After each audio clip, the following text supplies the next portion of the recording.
competition, the drama of the moment. This is TNT Sports, home of NASCAR's race for the championship.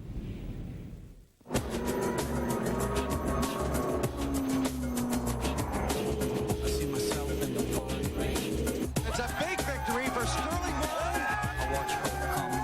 Tony Stewart's third win of 2001. For race teams and race fans, it is time to renew a Labor Day weekend tradition. It's historical Darlington Raceway, and today the Southern 500, where the ragged edge between fame and shame is determined by the track, too tough to tame.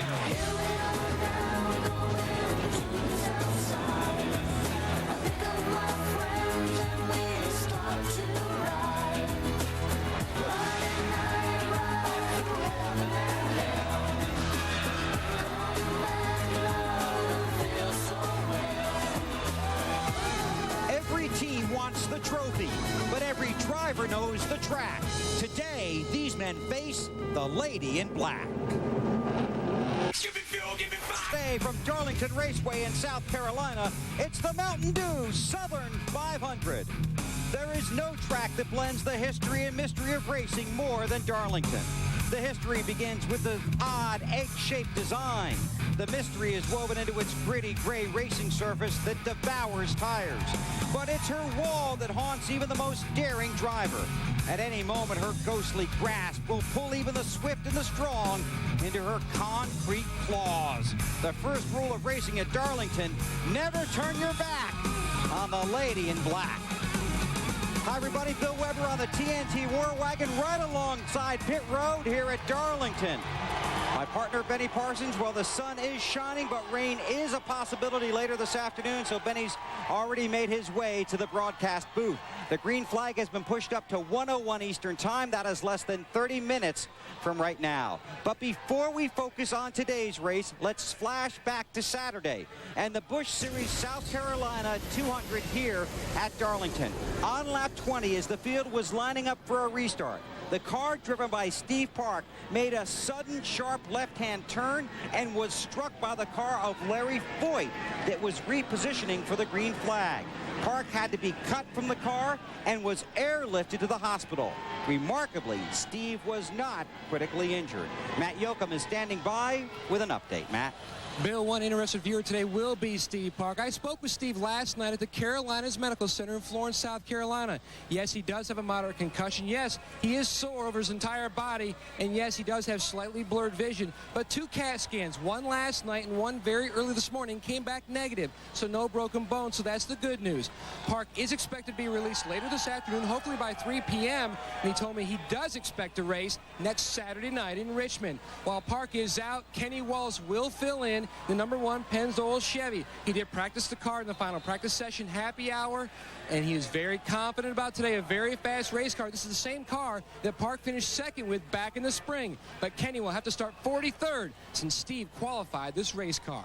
Now to Marty Snyder.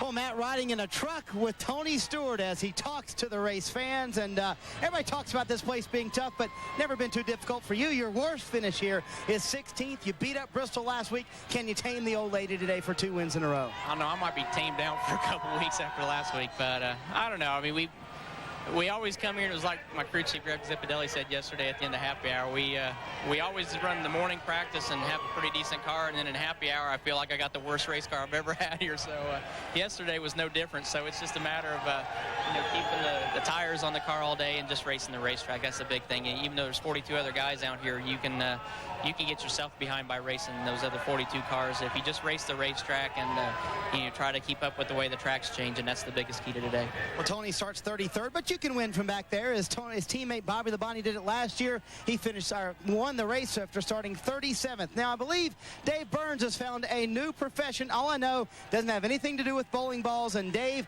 what kind of trouble have you found now? Well, Marty, I like to see where I can help out when I come to a track for the first time. And when I got to Darlington this morning, I noticed that they hadn't taken care of all the marks on the walls here from the Busch race and the practice sessions. The Darlington stripes have not been covered up. So I stopped by the maintenance shed, picked up some paint, and now I just thought I'd do a little touch-up on the old lady in black. Hey, young man, if you want to learn how to treat this lady, you don't paint over the stripes. Excuse me? It's a tradition here at Darlington. Once the weekend starts, you never paint over the black spots here at Darlington on the wall. It's part of the tradition, part of the intimidation for the drivers and the favor for the fans. When those drivers go around on that pace lap, they need to see those stripes up there. They know who is in charge that way. Wow. Sounds like you know a lot about racing here at Darlington. Well, been coming here for about 50 years now. Saw my first Southern 500 back in 1952. Been coming back ever since. Really had sort of an intimate relationship with this lady one time. Boy, that was a special day. Wow. And I'll tell you, you've heard my story now. Good luck to you, young man. Thanks very much. I guess I won't be needing this. Man, what a gentleman that guy was. That was gentleman Ned Jarrett, two-time Winston Cup champion and the 1965 winner of the Southern 500. One of our most memorable finishes in this race. It's the Weber War Wagon poll, and you can still vote. Go to NASCAR.com and pick your most memorable Southern 500 finish. But hurry back, because if you missed a minute of the pre-race show, you start a lap down. Pepsi-Cola. On behalf of our company, I'd like to welcome you all to the Mountain Dew Southern 500. Today's race is very special for our company as it truly marks a return to our roots. You know, both Pepsi and Mountain Dew were invented right here in the Carolinas. Also today marks the first time in 18 years we've raced a Mountain Dew car in a Winston Cup race. We're excited about it and we hope you like it. So on behalf of Mountain Dew and all of our bottlers, I'd like to wish the drivers and the race teams the best of luck, and to you fans a fantastic finish to your Labor Day weekend. Thank you. The Mountain Dew Southern 500 pre-race on TNT is brought to you by Dodge and the nearly 3,000 dealers who invite you to come see what's new. Welcome back to Darlington. You know, the late Dale Earnhardt left his name on a lot of tracks and a lot of trophies, including here at Darlington. He won here 9 times, including 3 wins in the Southern 500. Well, last night, Dale, A.J. Foyt, Glenn Wood, and Bill France Jr. were inducted into the National Motorsports Press Hall of Fame here at Darlington. Congratulations to the Hall of Fame class of 2001. Now, Darlington may be the mean and mysterious lady in black, but the Silver Fox seduced her with savvy and with skill. David Pearson won here 10 times, more than anybody, including 3 wins in the Southern 500. Jim Huber has the story of a true champion who spent his days battling racing's bravest knights and its powerful king.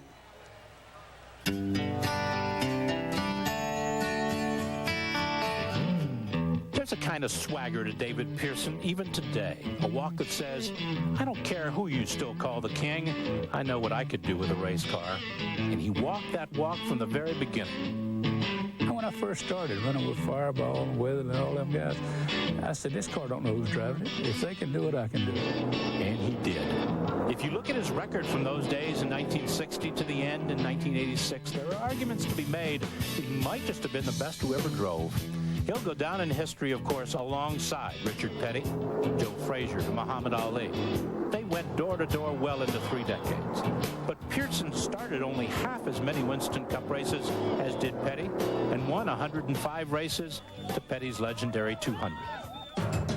Ironically, it was a battle between Pearson and Petty in 1976 that Pearson won, which may have given NASCAR its most memorable boost. You're going to be side by side as they exit the bank and head for the finish line. Richard Petty goes back in front. They both spin. They're in the wall. Petty is sliding, slamming in the wall. He's coming down toward the finish line. Will he make it? He's still moving. The car stops 300, 400 feet shy of the finish line. An amazing finish. We both spun around, and he lit his stall, and I kept it going and won the race.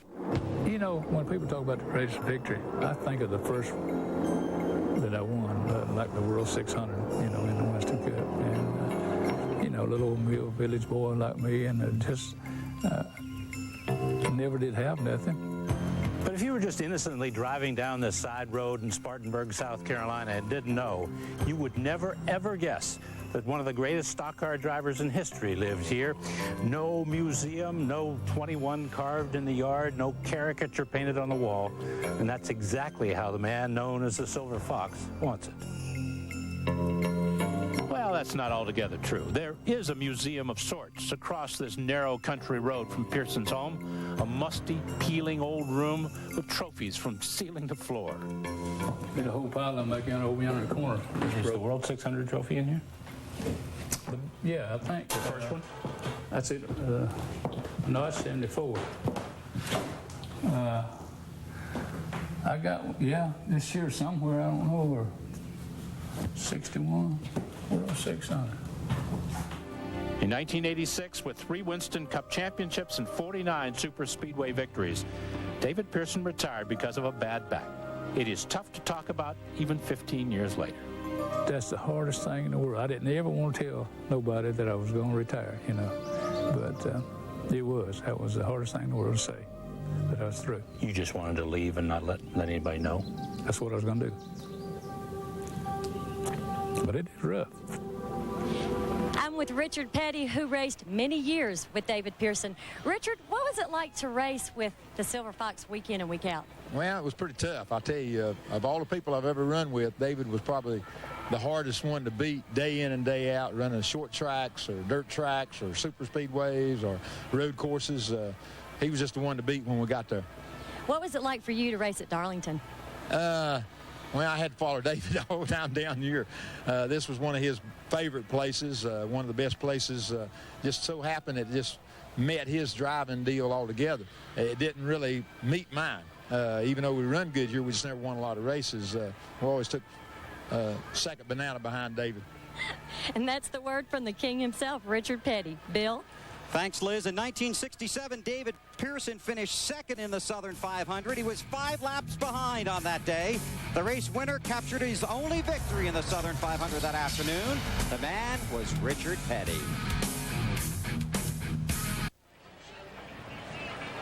Welcome back to Darlington as we continue to set the stage for the Southern 500. Now, just because every driver would love to win here doesn't mean anybody likes to race here. The track is old, the groove is narrow, and telling your driver to save his tires is like sending Benny Parsons to the barber. There's not a lot he can do. Here's Wally Dallenbach on the drama that is Darlington.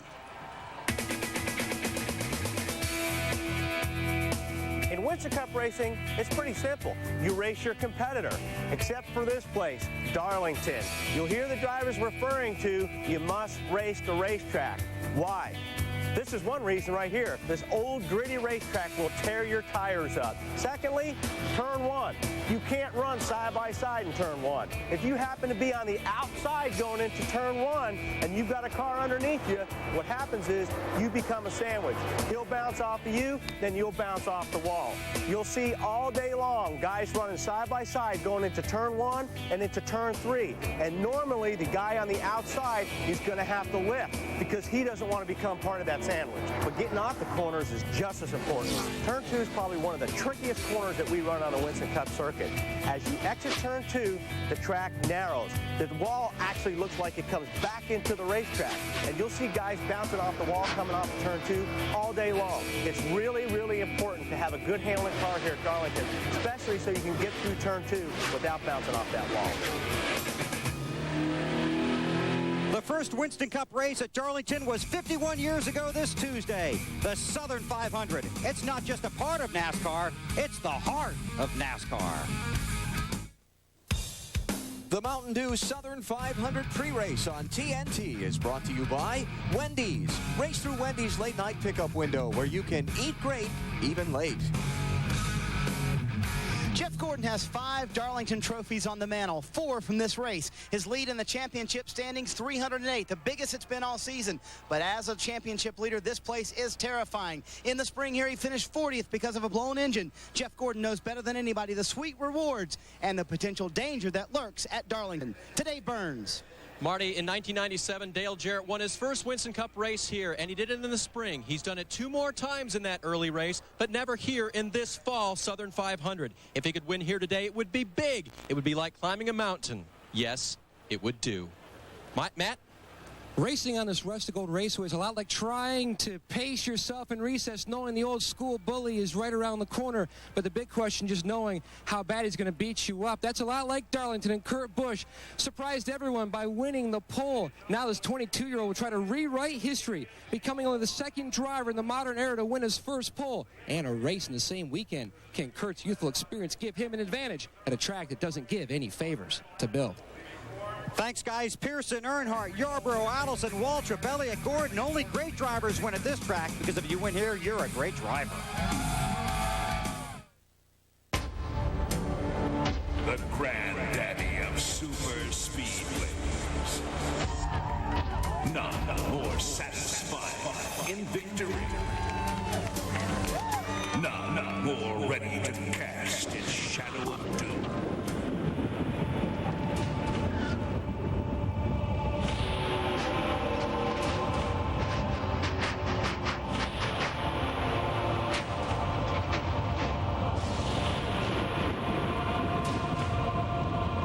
The racetrack too tough to tame. It could be heaven, or it could be hell.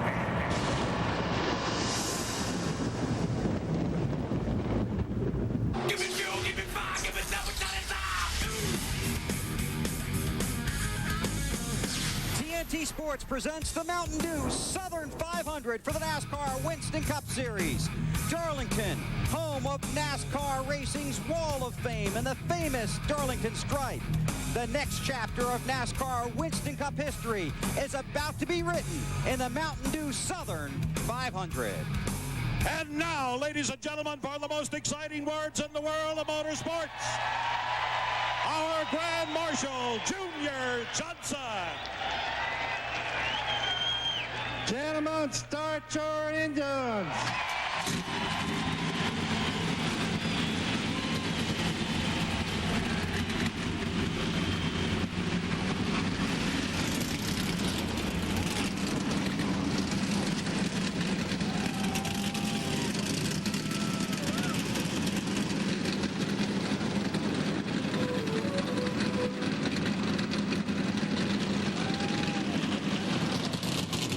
It's a Labor Day weekend tradition, the Southern 500 at Darlington, where guys will be bouncing off the walls all day.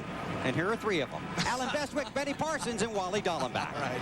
Thank you, Bill. You know, there are so many new fans to the sport of NASCAR racing over the last 15 years, Benny, who just may not be aware of just what this race means to the sport's history and what winning it means to the drivers. Folks, this was the site of NASCAR's first 500-mile stock car race. And people wondered, could stock cars run 500 miles at around 100 miles per hour? For 52 years, they've been proving 500 miles are no problem. And you talk about young fans. Maybe some of the younger drivers and crew members will not think about the Southern 500 with a great deal of admiration. But the veterans have been around a long time. They know that a victory here, years from now, they'll say, on September 2001, I tamed the Lady in Black. Wally, we'll talk about tires all day. We'll hear it from the crew chiefs. We'll hear it from the drivers. Let's talk about why tires and tire management will play such a key role in determining the winner of this race. Well, Alan, first of all, tire management. There's not much a driver can do to manage his tires. This is an old, gritty racetrack that tears up your tires. So basically, you're going to be in a four-wheel slide all day long. So what does a driver do to try to make that comfortable? That's just it. Make it comfortable. Balance the car to where he can slide around all day long, but be comfortable doing that. Slide around but not hit anything. And not hit anything. Yeah. Hard. Good luck to him. Of the 43 drivers in today's race, only 6 have ever won the Southern 500. Its 52nd running is next on TNT.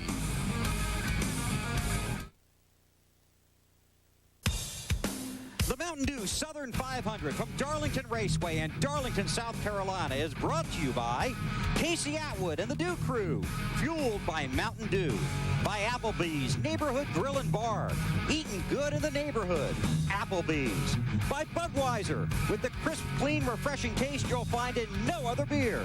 This Bud's for you. And by Wrangler, real, comfortable jeans.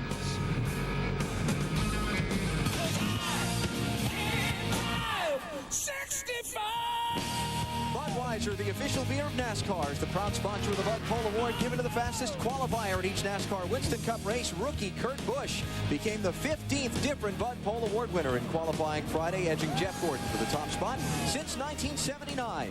Anheuser-Busch has awarded more than $7 million as title sponsor of NASCAR's Pole Awards program.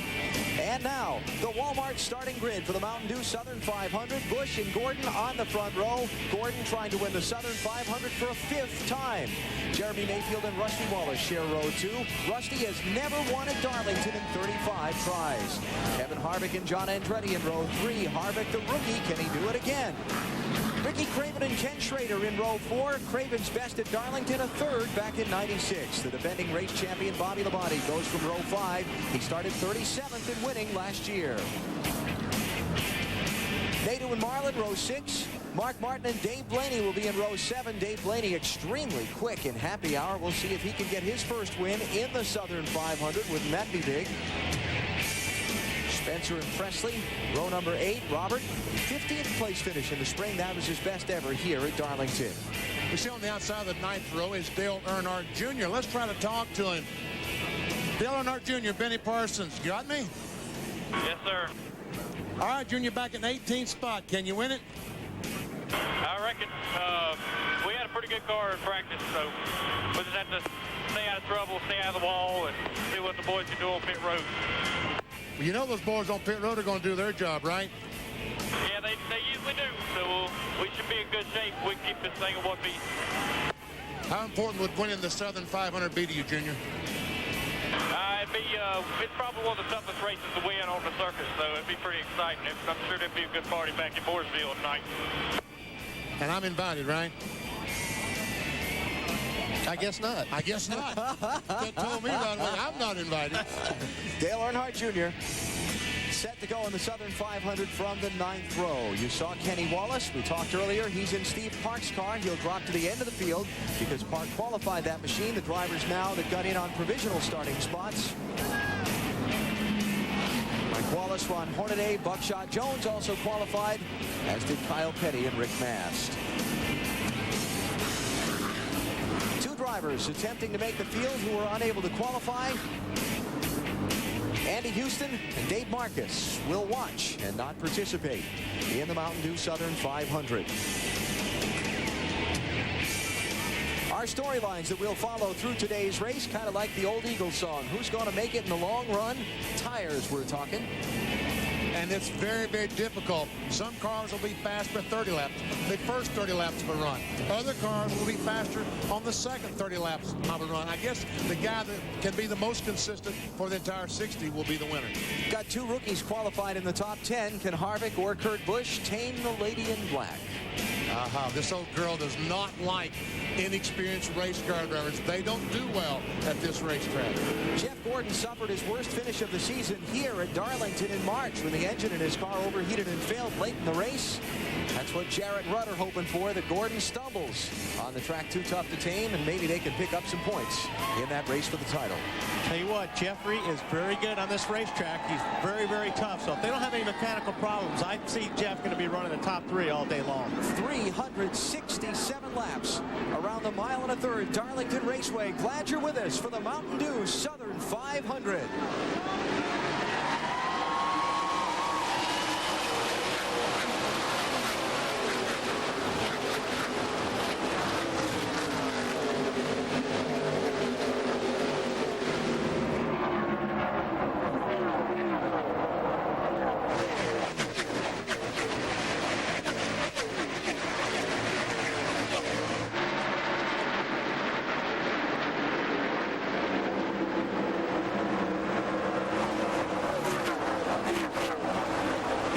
This is the best these cars are going to handle all day long. Yes, sir. This is as good as it's going to get. It started downhill already.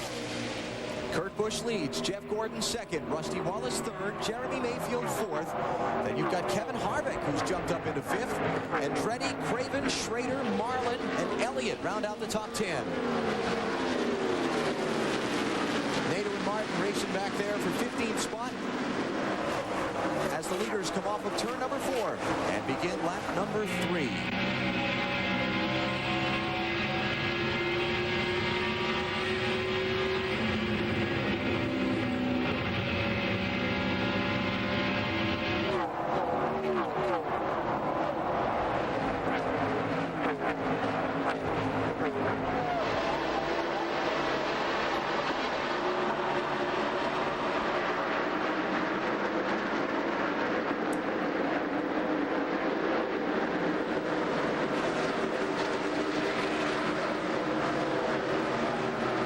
trying to get by Nate, who could not make the pass work. He got alongside off turn 2. They ran side by side for a half lap. Still could not make the pass happen. That 16th position they're running from. Boy, look at that run off turn 2. Nader has lost a few spots since the drop of the green flag. He started in 11th position. Now he's back to 16th and being challenged there. Up front, Kurt Busch holding off Jeff Gordon for now.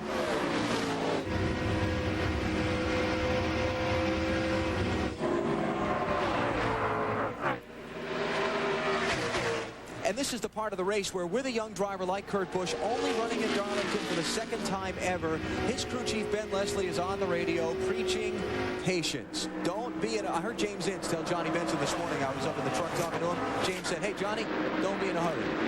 We got all day. 500 miles. Bill Elliott, Dave Blaney battling back for the 10th position.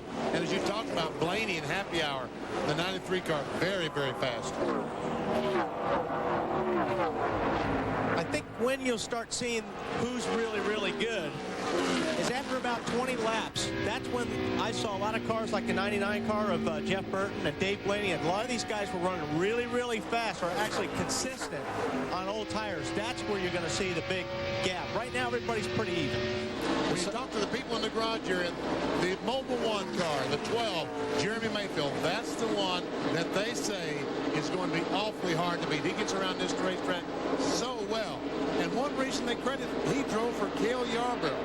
And he said when they drove for Cale, that Cale one time told him a tip about getting around this racetrack. And since then, he's been very good here. Cale Yarborough, a 5-time Southern 500 winner. He's won the race more than any other driver.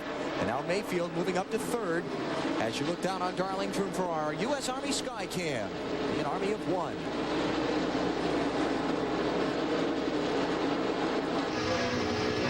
On board Kevin Harvick from 5th place.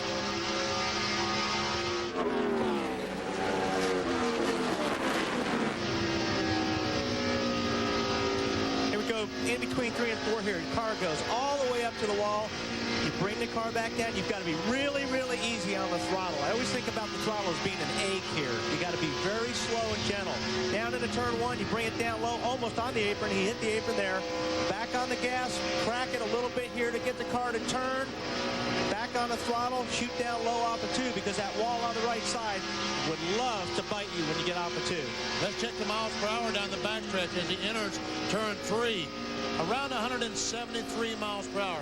Drifts down to 121 miles per hour. This is the fastest part of the racetrack. I'm sorry, the backstretch should be a little bit faster than the front, and we see 169 miles per hour.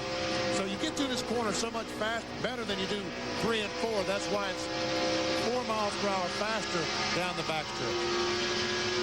And we'll see probably the overall. Kevin Harvick has very limited laps here at Darlington where experience is concerned, but he told us earlier in the weekend he knows how tough this racetrack is. You're right against the walls in both corners for the most part, and there's just not a lot of room for error. So if you make one mistake, you're probably going to pay for it. So it's probably the least forgiving racetrack that we go to. And there's a guy, although he doesn't have many races here, he respects this racetrack, and you have to come here with a tremendous amount of respect for the track. Rusty Wallace just about got in the fence between 1 and 2 that time, which allowed Kevin Harvick to come up and take that position away, talking about the 4th spot. You see Rusty had to back off there. Like I said in the pre-race show, usually when you're on the outside going into the corner, you're going to have to lift because the car slides so much when you get into the corner. If you're on the outside, the car's going to slide into you and then into the wall. And you're going to slide into the wall. And you can really hear from the microphones in the cars with the cameras how long, like when we were riding with Kevin Harvick, how long and how gently the acceleration process is. That's because there's just no grip. And if you get aggressive with the throttle, you're going to spin out. So that's why everybody's real. It's almost like slow motion when you're driving these cars. They're sliding so much. Oh, 77 got right in the back of Kenny Schrader there. Just a little bit off the 2. Sorry folks. Didn't mean to startle you, but it startled me. Robert Schrader, got passed by Bobby Labonte off the corner. And in that hesitation, Presley tried to take advantage and maybe misjudged his closing rate. Now watch here.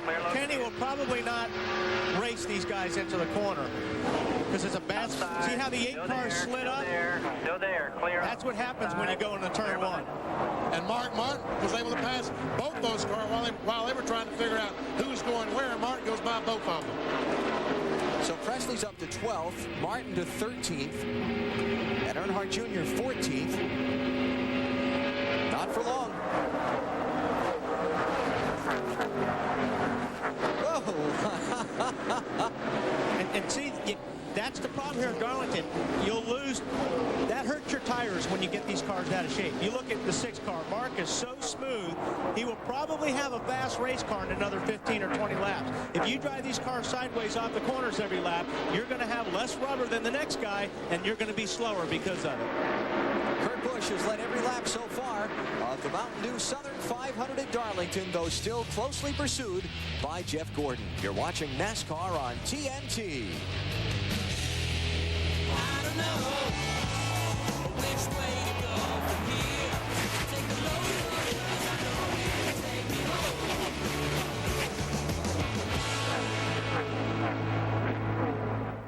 Early in the Mountain Dew Southern 500 at Darlington on TNT, Kurt Busch started on the Bud pole, has led every lap so far, but there's a new man chasing him. Jeremy Mayfield, the 12 car. We talked about earlier, he gets around this racetrack so well, and he's faster than Kurt Busch right now. Last time he was about a half mile per hour faster. This time a full mile per hour faster than average speed than Kurt Busch. Let's get some reports from pit road on cars in the early going. Marty? Well, let's give a hand to the leader, Kurt Busch Allen, the rookie who sat on the pole, has led all the laps so far. Coming into today, he had only led 3 laps all season long, and they know they're probably not going to win the race today. They don't have enough experience to do that, but that is their goal, experience here at Darlington. They want to run all the laps today, maybe get a top 10 finish out of this thing, and come home with a decent race car. They say the car right now not bad, a little tight in, a little loose off, but again, not bad to Matt Yoakum. Rusty Wallace has never won a race at Darlington, although he's been second in the Southern 500 twice. Rusty was very optimistic after happy hour. Right now, he's dropped from 4th outside of the top 10, reporting he has no grip, possibly a tire going down. He's just not sure what is wrong with the Blue Deuce. To Dave Burns. Hey, man, if you watched our happy hours. Hang on, Dave. Challenge for the lead here. We'll come back to you in just a second. Here's Mayfield off to turn 4. And it's his spot right now. He'll take it right here. Now, Kurt's got to be careful. That 24 sneaking under now. He's going to have to get out of the gas, and the 24 will take the spot.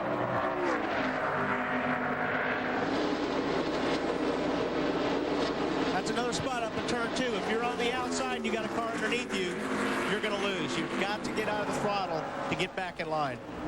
So, second leader of the Southern 500 is Jeremy Mayfield. Gordon to second. Kurt Busch back to third. They've opened up 3 seconds now on Kevin Harvick, who is the 4th place car. There you see the distance. Back to Harvick and Ricky Craven running 4th and 5th. 32 car Ricky Craven looked good also in practice yesterday. He ran some long runs and the car was awfully good. Moments ago, some stripes were handed out by the old lady in black. Let's see who earned them.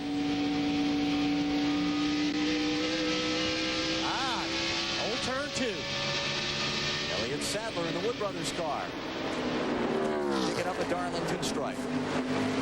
You know, and the term Darlington stripe has changed in the last 25, 30 years. Years ago, it was a badge of honor. That meant you were right in the groove, especially down in turns 1 and 2. If you got to drive up against that rail and just kiss the wall, you were perfect. You got that Darlington stripe, your car was perfect. Now, it's a badge of dishonor. You get a Darlington stripe, you just run in the wall. Why have I been hitting that wall every year then? I thought it was a good thing. It's a bad thing. It used to be a good thing. It's a bad thing. The track used to be shaped a little bit differently off of turn 4, and you used to almost have to hit the wall to keep your speed up. Isn't that back in the early years? Well, that's what I was told. You have to hit the wall. No, that's not true. Anymore, it's not a good thing. Not anymore. Dale Jarrett. We were getting a report on him from Dave Burns a minute ago. He's moved up to 14th, Dave. Let's get back to you. And I continue. From yesterday in happy hour, we found out he was very, very here at Darlington, it tends to loosen the cars up.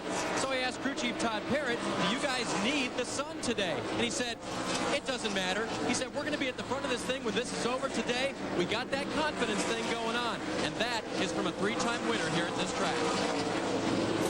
Jarrett started in 27th spot, and again, he's up to 14th.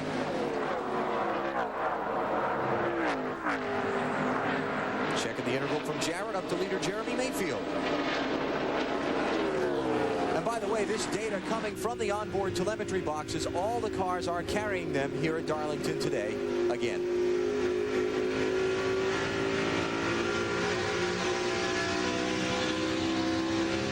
And you see the arrows. The yellow one is Jeremy Mayfield, the green one, Dale Jarrett. See, Jarrett about as fast as Jeremy, but got a long way to go from 14th position to catch Jeremy.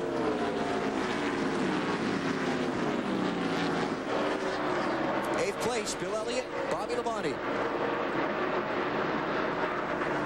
Couple of former Darlington winners of the Southern 500. Bobby gets under him here. Yep, see, Bill's got to get out of it. That's that turn 2 deal up there. And, you know, the thing is, too, guys would have experience like that. You have a tendency when somebody gets in your mirror to start driving the car harder because you don't want to get past. And that's when you start bouncing off the wall here. So Bill Elliott figured, hey, got a little bit faster car to me right now. Crack the throttle.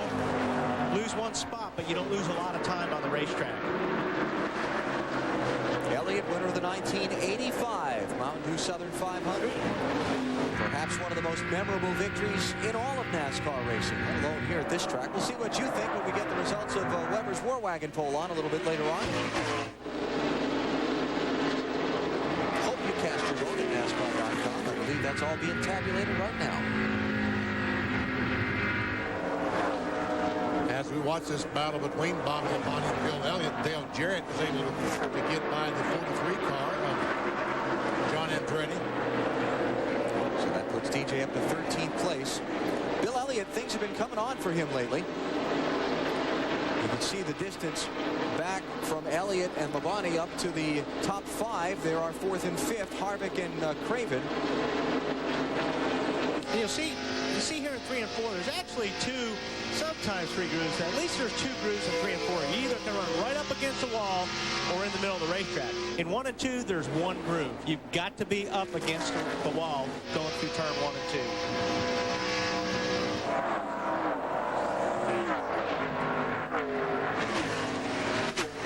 Remember, at the end of yesterday's NASCAR Busch Series race, we saw Kevin Harvick kind of stalking away from the Busch Series garage area, looking very angry. We found out it was he and Chad Little who were scuffling, shall we say. And word is it was an actual scuffle. We'll see if any disciplinary action is taken by NASCAR in the first part of this coming week. The 4-car, Kevin LePage, has gone a lap down to the leaders. Now moves over and lets the 4th and 5th place cars go by. Yeah, I talked to Kevin this morning. He considers Darlington his best track and was really kind of down about the fact that they weren't running as well as he thought they should be here. He figures this is his best speedway. There's the silver bullet. Marlin sneaking up on Ricky Craven. Kevin Harvick. They thought they were pretty good yesterday, too, in practice. Yeah, Sterling Marlin and his crew started 12th and now up to 6th position. Here's a guy, Sterling and his team manager, Tony Glover, been coming here forever. You talk about what a thrill it would be for these guys to win the Southern 500. Big. Sterling has won here at Darlington before. It was the spring race. 1995, he scored a victory driving that Kodak car we were looking at the page in a minute ago. Kyle Petty going a lap down. Todd Bodine, Rick Mast, and Hutch Strickland have also been overtaken by the leader, Jeremy Mayfield. You're watching NASCAR on TNT. is the leader in the 52nd Mountain Dew Southern 500.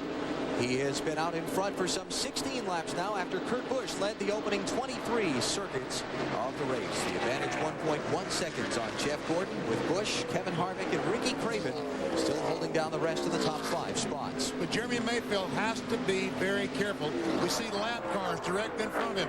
Last year, he was leading the Southern 500, driving away, trying to lap a car, crashed off turn 2, eliminated out of the Southern 500. I don't think he'll make that same mistake this year. He'll be very careful passing these cars. He had led 104 of the first 118 laps in that race a year ago, and it was Dave Marcus that he crashed into, trying to put him a lap down. Now he's closing in on his teammate Rusty Wallace, who started up in 4th position. He's all the way back in 35th and about to go a lap down. Matt, let's get an update on Rusty. And they've been talking on the radio about the condition of the 2-car. Robin, what's wrong with the car? Did you guys come to any conclusion? I don't know. It's lost all its grip. We're going to take some tire pressure out of it. We can't get it back. Are you going to short pit possibly because he's losing so much time on the racetrack? Probably short. Robert Pemberton also has an injured eye. He was hit in the eye this morning by a tape ball, just joking around with some people in the garage here. It's a cut cornea. He will see his doctor tonight, but they say it's okay. You know, the amazing thing is, it's not safe to hang around me. I was standing talking to Robin, and they threw the tape ball at me. You were the target. Yes, and missed me. How did that? He's a bad shot, whoever that was. He is a bad shot. He missed me and hit Robin. Mike Skinner bailing out to pit road. You saw that just in front of the leaders, just in front of Rusty Wallace and Mayfield. Todd Bodine has been on pit road. Sounds like Rusty's coming. Bring it to us. 4 shots, down 2, down 1, down 2, right front same. Elliott Sadler, Kyle Petty, Kevin LePage, Hut Strickland. They've also been on pit road under the green flag.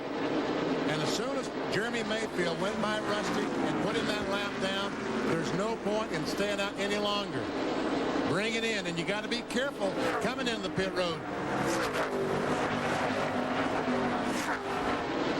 So Rusty's in at lap 44. Here we come. Already a lap down. High hopes for the day from 4th starting spot, but Matt, they're struggling right now. And Rusty Wallace making his way down pit road. 45 miles per hour, the pit road speed. Rusty is pitting on the front island, just past the tunnel. It's a sharp angle to the left as Rusty makes his way into his pit stall. You can hear on the radio the adjustments. They're going to take 2 pounds out of the right rear, 1 pound out of the left rear, and 2 pounds out of the left front. No air pressure adjustment to the right front. They're also going to check and see if possibly a spring has come out of the spring bucket, as Robbie Fuller has already finished work on the left rear, and Rusty's down and away. Wow. 14.8, not bad. But he didn't require a full load of fuel. We've only run 45 laps. This is 5th place. Sterling Marlin trying to take it from Ricky Craven.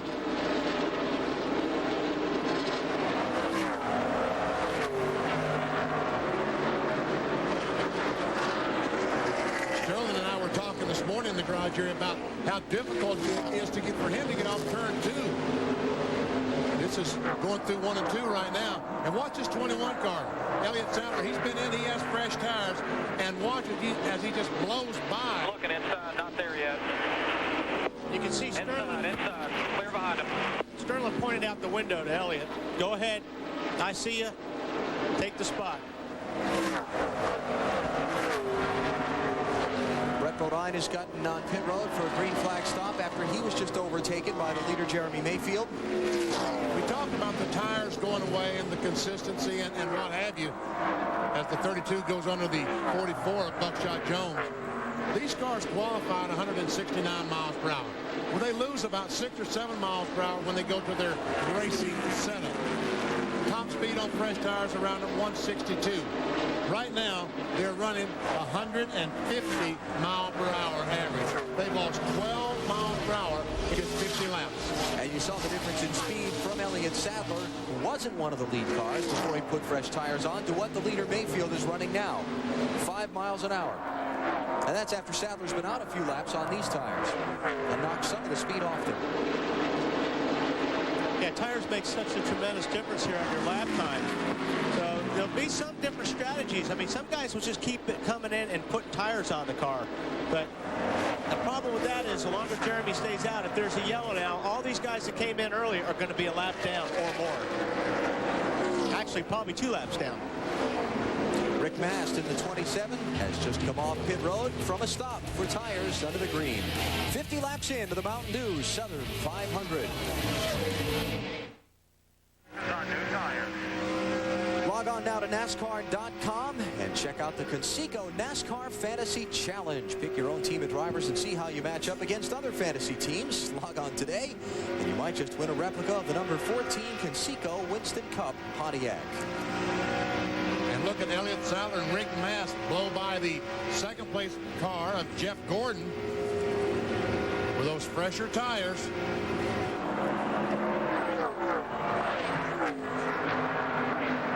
Should be coming up on a set of pit stops for some of the leaders soon. We're at lap 52. Most of the crew chiefs I talked with this morning, BP and Wally, told me if the race went green, they would not be comfortable leaving their driver out on a set of tires longer than 65 to 70 laps. Yeah, and I'll tell you, it gets difficult when you're driving out there. It looks like the 93 may have bounced off the wall over there in 3 and 4. Dave Blaney was running in 7th spot. He's got looks like a flat right front tire, or something's wrong with that wheel. Maybe that's after that's flat right front tire. Car's clean though, no scrape marks. Yeah. So tire went flat, and he kept it out of the wall. Marty Snyder. Well, they've had a terrific run thus far. Allen has. Dave Blaney, he had worked his way all the way up to the 7th position. He had started 14th. A little bit of right side damage, as you can see. They're going to make a track bar adjustment. The car was a little loose, but it has been very fast on that entire run. They're very happy. They do make that track bar adjustment. They went down on the track bar, which should tighten them up off the corner. 4 tires for Blaney, and hopefully didn't lose too much time coming down pit road. Anyway, what I was saying earlier is when you're out there on old Caution, tires, hang on, Wall. Got caution out, spin, Ron Hornaday. That was down the back stretch. Come on back to the flag, you're fine. Come on. He's got a flat left front tire. Come on back to the flag, you're fine. Right in front of the leader. Look at them all trying to... I don't know, Skinner beat him or not. They want to look at the photo finish camera to find out for sure. But they will. Oh, Jeremy was not giving those lap backs. You're not supposed to give those laps back. Boy, Jeremy. You got those guys down a 1 3/8. Stomp them. There you go. You got some smoke coming out of the 15 car. I'm not sure.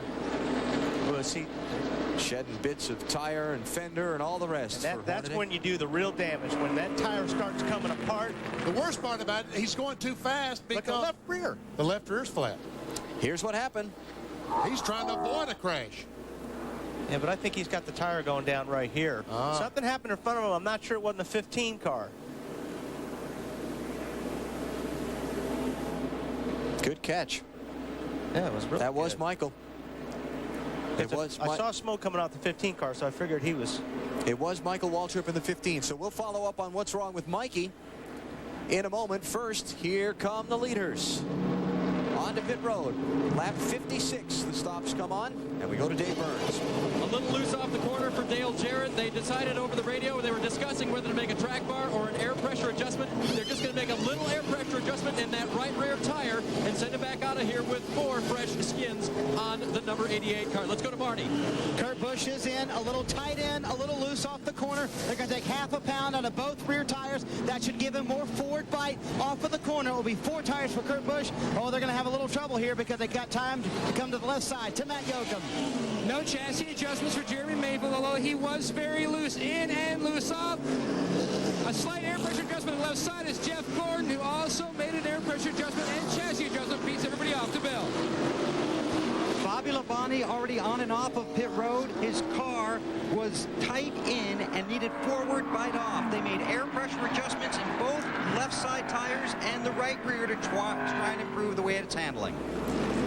Labonte picking up 2 spots on the exchange of stops. He came in 7th. He is off pit road in 5th position. Michael Waltrip came down pit road with some damage to the right front fender on his car. Let's find out how. I think what happened was that we're going to show you. I think he hit the wall. Yeah, exactly. I tell you, you're sharp. Anyway, over here, you see the 14 car in the back. I think he had a tire going about the same time, and somebody got into the back of him. And it Jason looked Leffler, like maybe? one car, yep. Yeah, the damage to the rear bumper would be caused by someone getting in the back of the 14. He hangs a left to get down toward pit road, and there it is.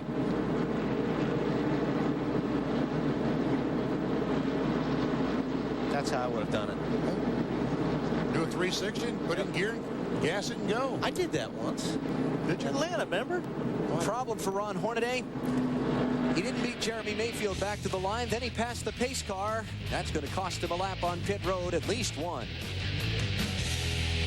Some air out of both left side tires, or just leave it alone. And Tony even said on the radio, I'm thinking. What they finally decided to do was to help Tony getting the car into the corner, and they made a slight air pressure adjustment on the left front tire. Greg Zeppedelli, his crew chief, told me that's all they did. Let's go to Marty. Well, here's Dave Blaney's tire, Dave, and there's a couple little holes on it, but here is the big problem. It looks like something cut into the tire right here, and there is a rip all the way down the sidewall, almost all the way around this tire. That is what happened to Dave Blaney's tire to put him into the wall and force him to come to pit road a little too early. Tim Yoakum. And Sterling Marlin came out 6th. They made a track bar adjustment and an air pressure adjustment, a little bit of air in the right rear. And also Bill Elliott. He was very loose on entry, very loose in the center of the corner, and extremely loose off. They pulled a spring rubber out of the right front, trying to help his race car. To Bill. Well, an outstanding start for Ward Burton, who had to come from the back of the pack, starting 37th, picked up one position every lap for the first 10 laps and kept right on charging. Currently 15th on the grid again after starting 37th, 15.9 on their pit stop. No changes to the 22. As for the Pennzoil Chevrolet, driven today by Kenny Wallace, started 43rd, also marching through the field, came in 21st, went out 18th. No changes on that car, 14.93 for the one team on their pit stop. Two guys that started in the back, marching toward the front, and a really good point made during the pre-race show. You don't have to start up front at Darlington to finish there out. It's not impossible. It does help. Just improbable. Yeah. To go from the back to the front. Bobby Labonte did it last year. Kenny Wallace has done it today so far. And when we talked to Jeff Burton in happy hour yesterday, he said that he was not concerned at all that he was starting back in 23rd position. He said by the end of 500 miles, I'll be up there somewhere. And right now he's in 19th position as we are getting ready for the green flag to resume this racing. Rusty Wallace, first car to the inside line, is 2 laps down, back in 35th place. And I bet you he gets his lap back right here. The leader is Jeff Gordon. Dave Blaney is on the tail end of the lead lap, trying to get a circuit back.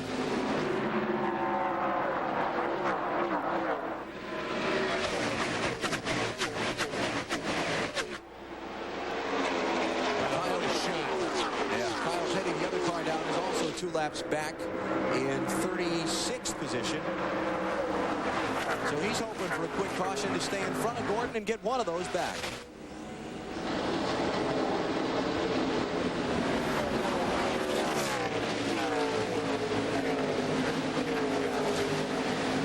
It's Gordon, Mayfield, Busch, Harvick, Bobby Labonte, then Marlin, Jarrett, Craven, Presley, and Nemechek. There we see our telemetry. Jeff Gordon, the leader. Jeremy Mayfield, 4/10 of a second back. Kurt Busch, another 4 seconds back behind Mayfield.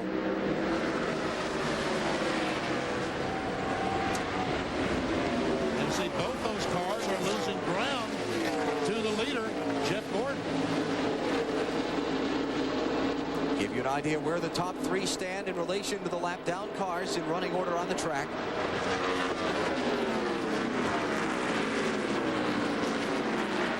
Jeremy maintained about the same separation that time. Oh, 43, 45, and 93, very close. And something is wrong with John Andretti, the 43 car. John was running in 23rd spot last lap. And Bobby Labonte's going to take 4th from Kevin Harvick.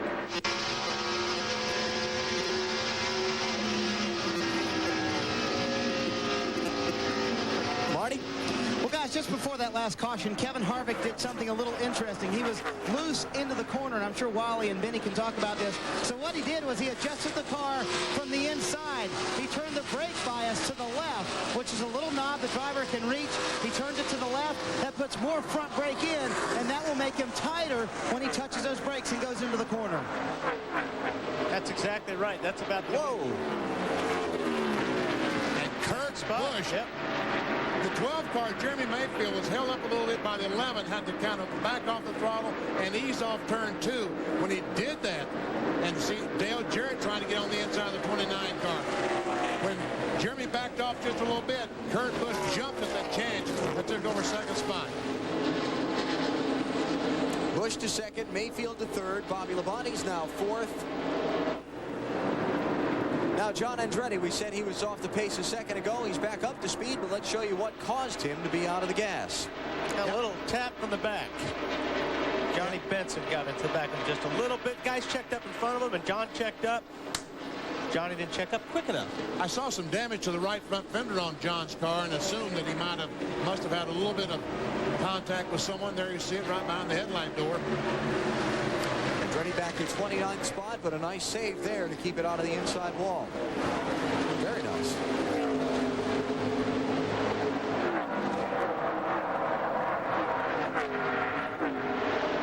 Andretti, one of his best finishes of the season, came here at Darlington back in the spring, and he had a 6th place run.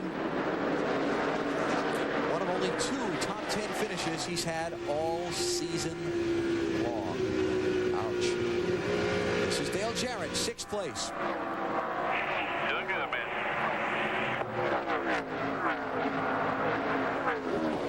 Sounded like Bob Jeffrey, DJ Spotter, cheerleading, doing a little cheerleading.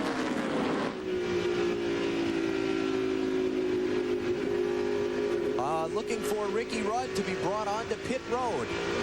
That contact and that shuffle off of turn number 2. Apparently he's got the fender damage there. NASCAR doesn't like the way that's sticking out from the car. They're going to bring him onto pit road and make him fix it. Oh man, that's tough. Haven't seen the black flag yet, but I did hear the radio traffic from the control tower to the inspector in their pits asking him to get it fixed. VP, he needs to get beside somebody and flatten that out a little bit. Yeah, that'd be good.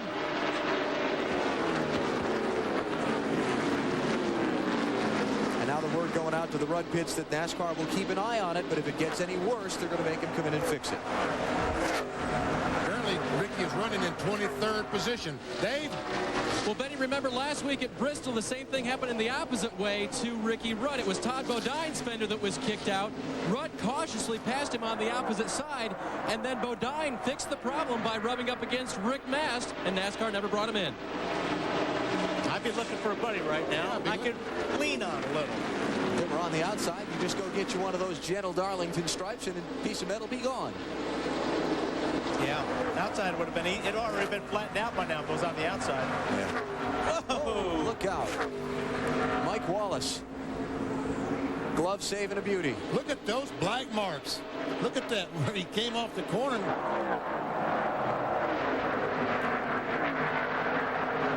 This is Kenny Wallace, 17th place. Jeremy Mayfield just picked himself up a Darlington stripe. Got the right side of the wall with his Ford. We'll have a look at it in a second. There's your leader, Jeff Gordon, as he gets set to complete the first 100 miles of the Mountain Dew Southern 500. And Jeremy Mayfield is back to the 4th position. Bobby Labonte has been able to get by him. Maybe it happened. I see where Bobby Labonte got by him, right there, as he goes up, brushes that wall. Matt, what happened to the 12 car? Benny, he says the car is loose, the car is tight. I don't know what the car is doing, he says. His spotter, Dale Cagle, looked at it and said it doesn't look like there's any damage. But what they're going to do is they're going to go back to their original air pressure. They went up 1 pound on both left side tires, so now they're going to go back to their original air pressure settings that they started the race on and make a wedge adjustment on their next stop. So Mayfield falling back to 4th spot as Bobby Labonte's gone by him. He is 3.7 seconds behind Jeff Gordon, who leads the Mountain Dew Southern 500 on TNT. The spin by Hut Strickland, pit stops taking place. All the leaders on pit road. Dale Jarrett swings into his pit. 4 tires required. Half a turn down to the track bar. He said not bad, Dale Jarrett did, just a little bit loose on the 88 UPS car. Let's go further up pit road to Bill Weber. Easy in and easy out for Bobby Labonte, and no changes this time. He said the car is much more free than it was earlier. Remember, they made an air pressure adjustment on 3 tires on their previous stop, 4 tires and fuel. Bobby Labonte will be on his way. We go to Marty. Kurt Busch is in. The 23-year-old pulse here to the car is terrific. He said don't change a thing on the chassis. He just wanted a bottle of water and 4 tires. To Matt Yoakum. The leader, Jeff Gordon, is in the most desired stall. Pit stall number 1, 4 tires stop, a track bar adjustment, and he is not going to win the battle off pit road.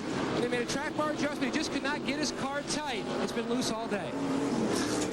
How about a tip of the cap to Kurt Busch's team? That was a great pit stop by those guys. 14-5 BP. And Kurt Busch gets off of pit road with the lead. All right, guys. High fives. It was close, but he got to the stripe first. Here we see the stripe. There we see Kurt Busch go by, crosses the line, and about a car length later comes the 24 car of Jeff Gordon. Wasn't even close. I take that back. Good job by Sterling Marlin's team also to get him out. And Dale Jarrett's team gets by Bobby Labonte. We saw Labonte have his trouble on pit road. Here's the reason we are under caution for the second time in the race. It involved Hut Strickland. A little damage there in a left rear bumper I noticed there. You think he got some help from the 8 car? At this point, I'd be willing to say yes. Now, here's the real insulting part. He does a great job fighting it.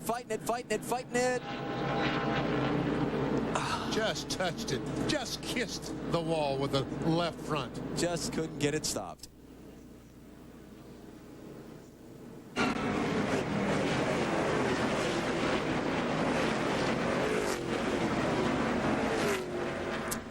This will probably be incriminating, this view here. Well, listen. Stay up. Come on. Watch outside. Dave Blaney did beat the leader back to the caution flag. He's back on the lead lap. Hut Strickland getting his car worked on. He'll rejoin the chase well deep in the field. Back for the restart in a minute. The world's greatest athletes battle their closest rivals at the Goodwill Games on TNT. Yeah, and I'll tell you one thing. That hose has about 200 pounds of pressure on it, so it's jumping around about like a snake. For him being able to get hold of it and hook it back together is an amazing thing. Championship team thinking calm under pressure. Rusty Wallace back in 35th place, still 2 laps down, trying to get one back if he can catch a quick caution. The leader's Kurt Busch in the 97. Here comes Jeff Gordon, though, looking on the inside of Kurt Busch.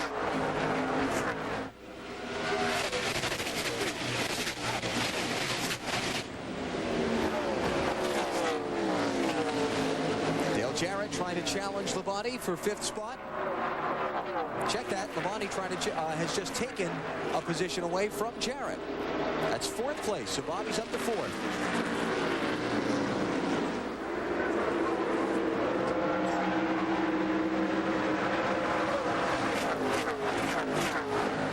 Kurt Busch, the 97 car, really using that high line through 1 and 2, 3 and 4. There you see the bubbles over the lead lap cars, those racing for the top spot. The others not highlighted are at least 1 lap down. Jeff Gordon about 0.2 of a second back. We'll see if Kurt Busch able to gain or lose time to Jeff Gordon, and Sterling Marlin was about 0.7.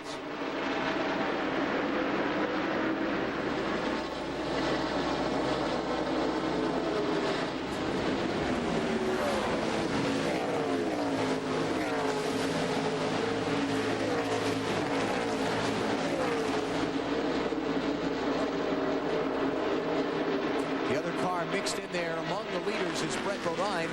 The 11 car is the second one 2 laps down. He's back in 36th place. Made a green flag pit stop earlier, about lap 40 or so. Same thing that happened to Rusty Rusty Wallace. He was lapped on the racetrack, but decided to go in, change 4 tires, make adjustments, and pretty soon after that, the caution flag came out, and he lost a lap. Ended up 2 laps down. So impressed with Kurt Busch so far today. Even though we're just past 100 miles, he's led 30 of the 85 laps. In traffic, lapping cars. When the cars were coming up behind him with fresher tires, he's really kept a cool head so far. You see Dale Jarrett getting by Bobby Labonte. Moves into the 4th spot. Jimmy Spencer sneak up there. Yeah, where'd he come from?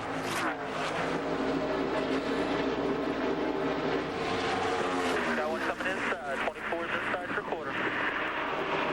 For the lead. That's a hard place to pass right there because you can get down underneath them, but it's hard right here to get on the gas and pull up next to that car on the outside. And we all know that Jeff Gordon wants to lead, but you know he doesn't want to pressure the 97 car too much because he understands that Kurt Busch is inexperienced, and if he makes a mistake, he can take him with him. So he wants his pass to be nice and clean. Now you're Kurt Busch. You got Jeff Gordon beating on the back bumper and Rusty Wallace fighting to try and get one of his laps back. How hard do you push Rusty? Well, you got to push Rusty pretty hard, especially if Rusty's going to be holding you up. So, and I think Kurt wants to get in front of Rusty. There you go. And does. So Rusty goes back 2 laps down, trapped in 35th place. So early in this race. Gotta be frustrating for him. Well, we saw Kevin Harvick. Again, I don't think we're comparing apples to apples, but last week at Bristol in the NASCAR Busch Series race, Kevin Harvick was 2 laps down, came back and won. It's Bobby Labonte trying to fend off Jimmy Spencer as they race for 5th place. Dale Jarrett has gotten back around Labonte. Spencer moving up nicely from 15th starting spot, Marty. Hey, Parsons, you want to know how they got out there? How? They got out there with a fast pit stop, 13.8. Oh. And I'm telling you, the wallet might be coming out, Parsons, because Kurt Busch's team timed their pit stop a little differently than ours, just a couple tenths quicker than ours, 13.3, and the goal is 12.9. You may be paying some money today, Benny. Dale Jarrett goes by Sterling Marlin, takes over the 3rd position. The deal is, folks, anybody makes a pit stop at $12.99 or faster, I got to give every man that goes across the wall $100. The VP Challenge. VP Challenge. And they all know it's there. It's the 52nd running of the Mountain Dew Southern 500 NASCAR on TNT from Darlington Raceway in South Carolina. Glad that you've joined us as we continue our coverage of the race for the championship with event number 25 of the 2001 season. Alan Bestwick here with Benny Parsons, Wally Gollenbach, and our entire NASCAR on TNT crew. So far, Kurt Busch, the rookie, has led the most laps. Started on the pole, led the first 23 circuits. Then Jeremy Mayfield got out front. He led from lap 24 to 56. Jeff Gordon led from 57 to 78. Then Kurt Busch beat Gordon off pit road on a set of caution flag stops, and he's been out in front from 79 to where we are now at 91. Only 2 caution flags. Michael Waltrip and Ron Hornaday involved in an incident on the backstretch at lap 56. Both have continued. And then a caution at lap 78 for a Hutch Strickland spin off of turn 4. He also has continued. And the 01 car, Jason Leffler, just might be our first retiree. He's taking his car back to the garage area. They're looking to see if it is an engine problem or maybe an ignition problem.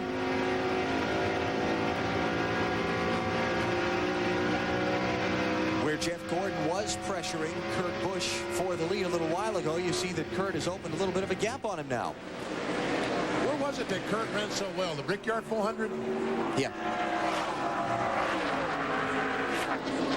He's had this year just a couple of terrific races. He's had some that he looked like a rookie, but a few of them he has looked terrific. And today, I think, is one of those days he's looking terrific. Best finish of the season for Kurt Busch so far, a 3rd place run at Talladega back in April. Now there's Dale Jarrett Running in third spot with 12 races to go in the season, he comes into Darlington some 379 points behind Jeff Gordon in the race for the championship. A tough month of August set Jarrett from being virtually even with Gordon to well behind. And we talked with him earlier in the weekend about trying to catch up. He says to do that, he needs top 5 finishes every week until the season's over. Well, we've got to finish up from here out. I mean, you know, we finished 6th last week, and Ricky finished 4th, and we both lost points to Jeff. So we know that he's going to be tough. But if he should have problems, we know our job these last, 12 or whatever we have left is to finish in the top 5. And we need to win races. We need to lead some laps. But we can't finish, certainly not out of the top 10, but we need to be in the top 5 every week. And where do the 3 top contenders for the NASCAR Winston Cup title stand in the race at this point? 2nd, 28th, and 3rd. 3rd coming fast, though. Dale Jarrett's one of the fastest cars on the racetrack right now, so he's reeling them in. Dale Jarrett has won 3 of the last 9 races here at Darlington. He's batting .333, which is a very good average at this track, though he has never won the Southern 500. His dad has. By 14 laps. You know, I wondered what in the world happened to Jeremy Mayfield. Matt, have any idea? He is reporting in a possible wheel vibration.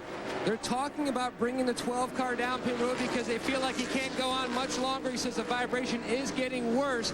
What they're also going to do down here, Benny, is they're bringing over Billy Wilburn and his tire carrier from the 2, which is Mike Goins, because they have had some trouble on the front. They've been trying out some people, so they're bringing Wilburn over to help out today. And I just checked in Tony Stewart's pit with crew chief Greg Zipadelli, and Tony actually gained spots on pit lane. They picked up 4 positions, which was great, but then he lost a couple in traffic, and Greg tells me that the car went just a little bit loose. Now Tony just radioed in, and he said, well, it's not getting much worse, but it's not getting any better. So Greg radioed back, just race the racetrack. It's an old cliche, but it's true. And Tony said, you got it, buddy. Tony Stewart out there racing hard. Stewart has just picked up the 11th spot from Mayfield, and now we look ahead at the race for 5th. Now I just saw Sterling point his hand out the window, pointing to the left. I think he wants Jimmy to go by on the left-hand side. He's not going to fight that too hard. So Spencer into the top 5, and Marlin falls back. He's in 6th. Kevin Harvick now closes on him. Harvick in 7th and trying to advance. The Mountain Dew Southern 500 on TNT. Kurt Busch, the 23-year-old from Las Vegas, is the leader of the Mountain Dew Southern 500. Coming up next on TNT, on the East Coast, Get Tough with Patrick Swayze and Roadhouse. And on the West Coast, don't miss the drama of the Goodwill Games. That's next after racing here on TNT. All right, folks, you saw it, didn't you?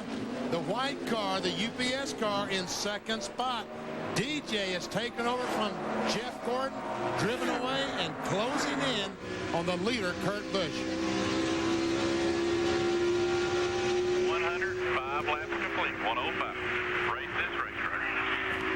Bobby Jeffries, spotter. Friendly reminder to his driver. Jarrett started back in 27th. Up to 2nd at 105 laps. That's pretty good. Yep.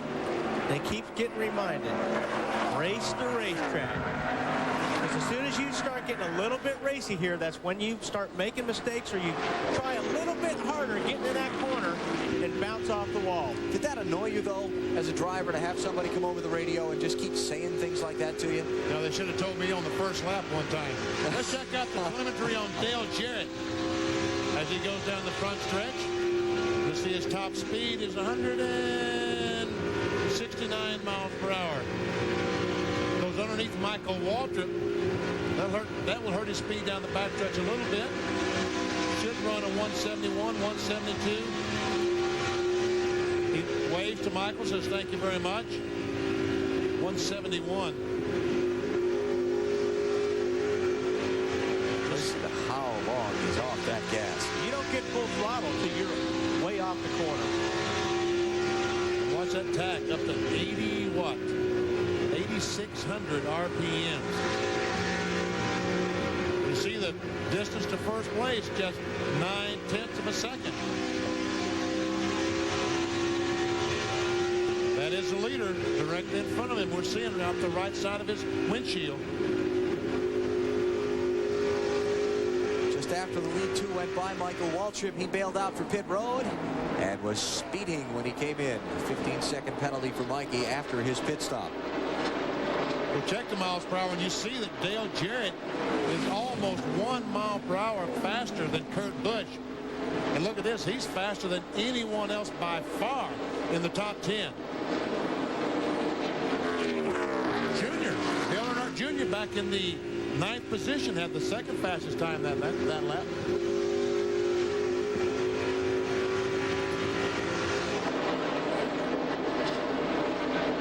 Aerial views of Darlington Raceway, courtesy of the United States Army, an army of one. There are 212 ways to be a soldier.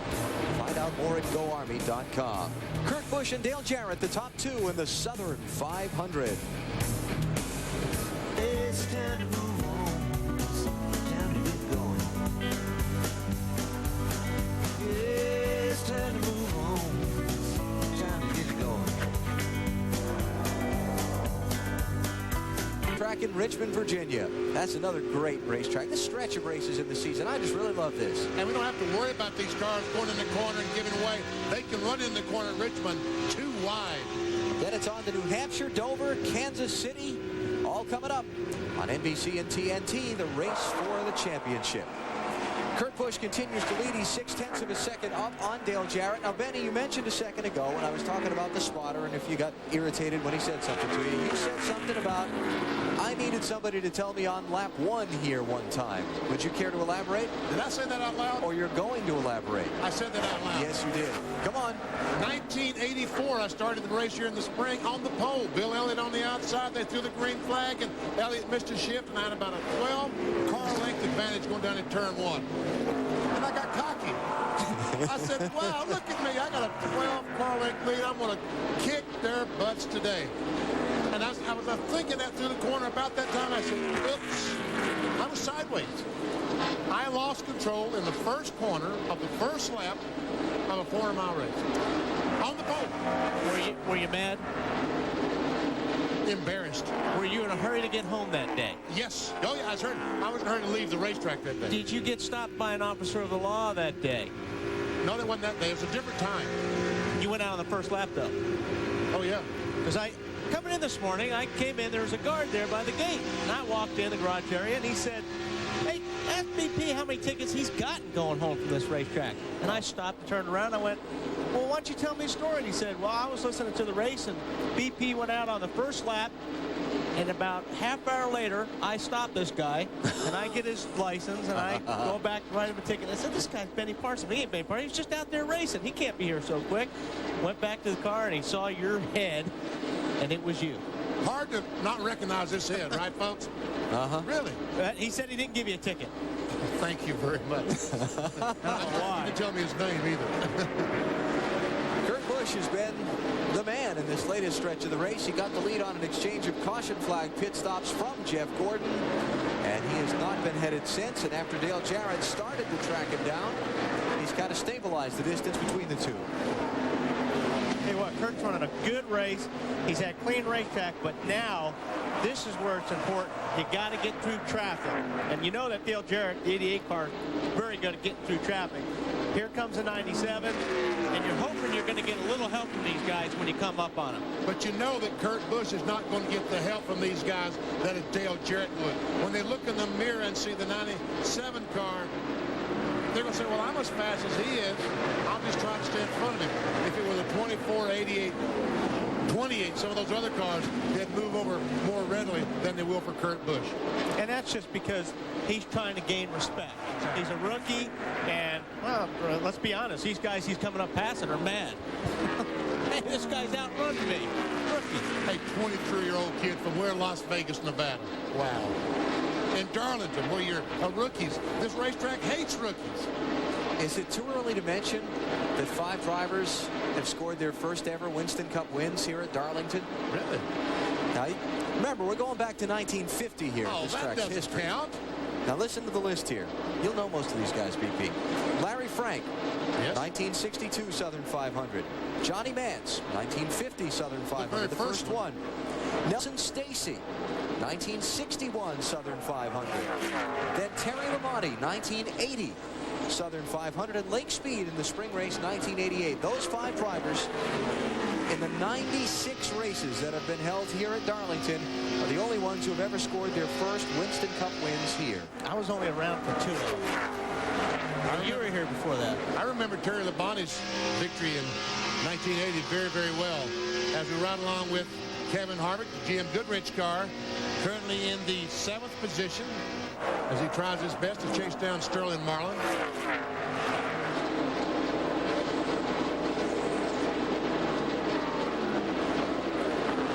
Marlin has sort of been steady right where he's at all day long.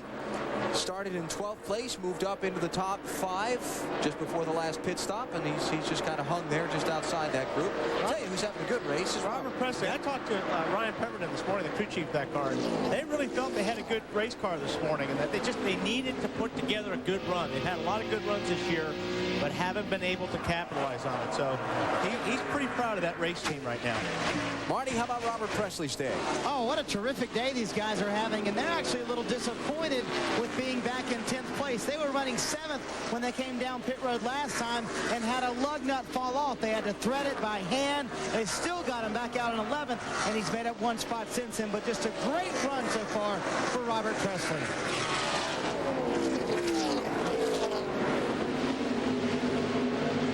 Looks like he's closing in on the back bumper of the 22 car, Ward Burton. Well, it's a tough place to pass the cars. Car ahead on the bottom. Dale Earnhardt Jr. in 8th, Ward Burton in 9th, Robert Presley in 10th, going by Todd Bodine, who's back in 38th place, 3 laps down. Jason Leffler's car has been retired for the Mountain Dew Southern 500 due to overheating. He is the first of 43 drivers out of the race. DJ takes the spot, but it was pretty close off 2 over him. Kurt's been running pretty high. Looks like his car's loose. And when it gets loose here, you're hanging on. I don't think Kurt knew you're not supposed to be on the outside of 2 wide off of turn 2. And I think Kurt is doing the very wise thing, because I believe that you're right, Wally. He has a handful getting that 97 car around the racetrack. So the best thing to do is, if anybody applies pressure, you got to let him go, because that's all he can do to drive the car by itself around the racetrack, much less putting other cars in the mix. Right. You see all the rubber blizzard there blasted onto that camera lens in turn 4, the one that's right up on the top of the outside wall. 132 complete, 132. It used to be a lot worse here. The Goodyear's got such a good tire right now. We don't lose a lot of it, but there used to be just inches of rubber outside the groove, especially in turn 2. They'd actually take the blowers and blow the racetrack out during the yellow during this race. Second and third now as Jeff Gordon starts to close in on Kurt Busch. Gordon has led 22 laps of the 133 so far. And we see that Jeff Gordon is a little over 1 second behind the leader, Dale Jarrett. A little tail happy there for Kurt Busch off the second corner. We're going to be coming up on another set of pit stops. The leaders were all in at lap 78. We have been 55 laps now since they stopped, and once we get past 60, it's going to be a free-for-all on pit road, I think. Coming up on Casey Atwood is the leader to put him a lap down. Casey back in 29th spot in the Mountain Dew car. Casey's got about the same problem that Kurt Busch had last week. This is the Mountain Dew Southern 500. And you know that Casey Atwood wanted to do good for his sponsor today, Mountain Dew. Just like last week, the Sharpie 500, Kurt Busch's sponsor. And Casey Atwood said, I've been lapped. I'm getting me some 4 fresh tires. Kevin LePage is on pit road ahead of Casey Atwood, way down the pit lane. And this stop at lap 135. There's LePage.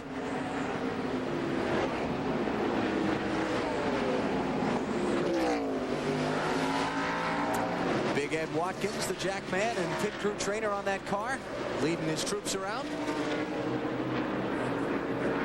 Ed's a former football player in East Carolina. Ed knew. It didn't look like he ever looked back at the rear tire changer, but somehow knew that the front tire changer was the slowest. So that's the guy that he watched the entire time. Mike Wallace is the last one on the lead lap now in the 7 car. He's in 28th place, and Dale Jarrett's closing quickly on him. So we expect to start seeing leaders on pit road in the next 15 laps or so as second place changes hands. Jeff Gordon, that 24 car, he is coming, folks, getting closer and closer to the lead. So how long does Ben Leslie leave Kurt Busch out there before he pits him if he's struggling like this? Well, troubles for Blaney. He's gotten into the wall again. Well, he didn't get into the wall the first time. Right front is flat again. That's the second time he's had problems with that right front tire. Caution. Caution is out for Dave Blaney. Debris has been dropped from his car. He's about to lose the tire on that car. Ward Burton was on pit road when the caution came out. He's just gone screaming through the pit lane. Same for John Andretti.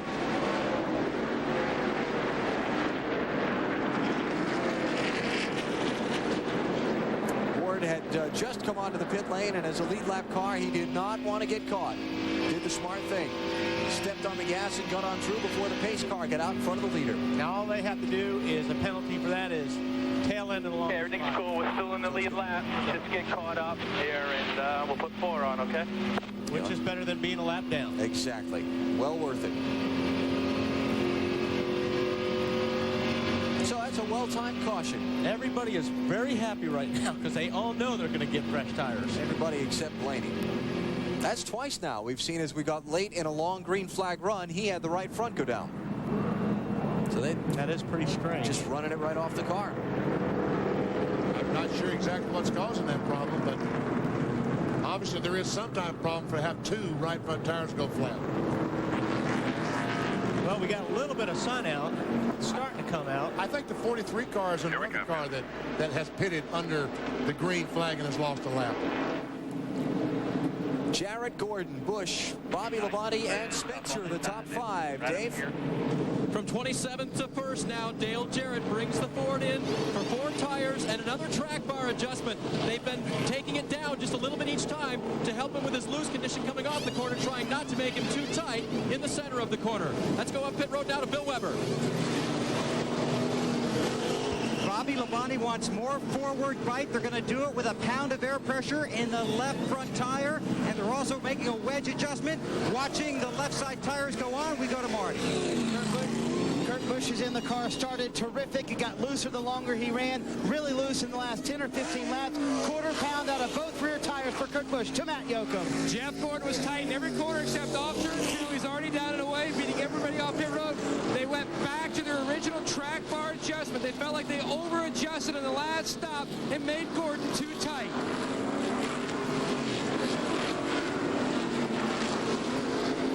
See, Bill Elliott was one of the last ones to get to his pit stall, so he's just getting away. Second stop in a row. Jeff Gordon's team got him out with the lead when he didn't have it coming in. Let's see if we can have 93 definitely has some air pressure problems in the right front. Yeah, he's got none. And there the cap comes off the tire, what you were talking about, Wally, just before it happened.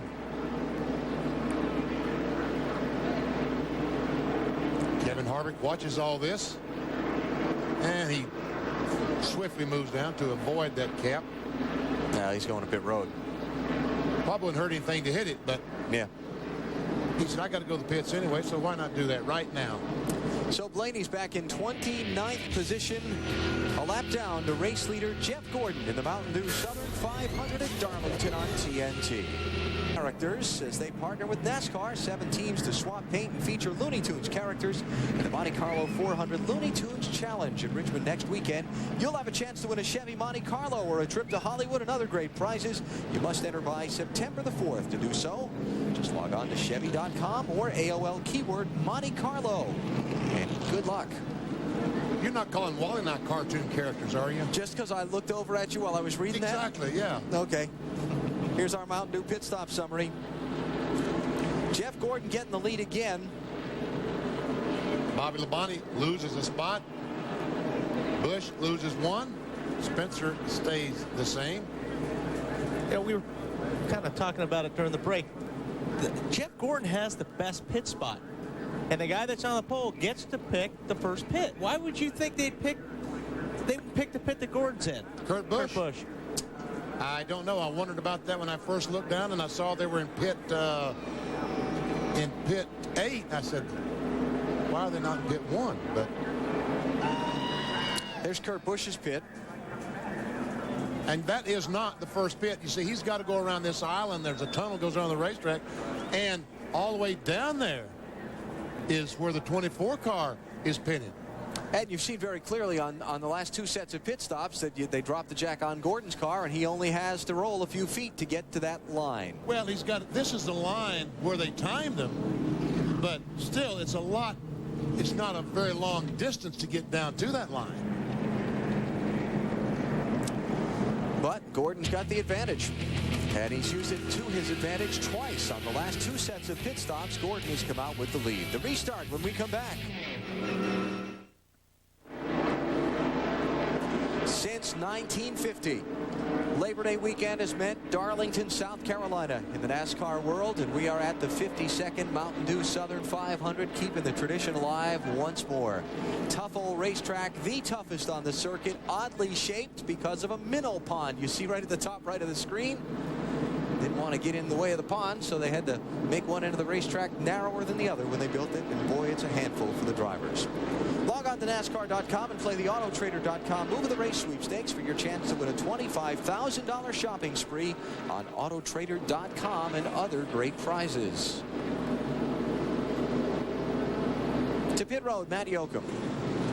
Well, Alan, Sterling Marlin has never won the Southern 500. He does have a spring win here, and he would certainly love to pick up a Southern 500 victory. Right now, his race car, the 40 car, is very, very loose. I talked to Tony Glover. He told me they pulled a spring rubber out of the right rear, also made a wedge adjustment and an air pressure adjustment. He said we didn't have that much left to adjust to try to tighten up this ill-handling number 40 machine. Marty? And Matt, this is what is left of Dave Blaney's right front tire, and obviously very, very destroyed.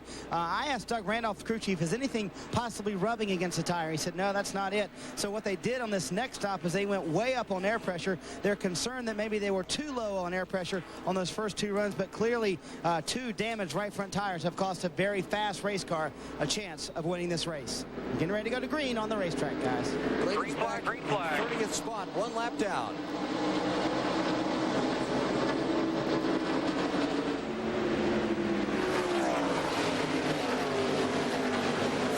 Bobby Labonte trying to clear the lap cars and stay in contact with the front 2.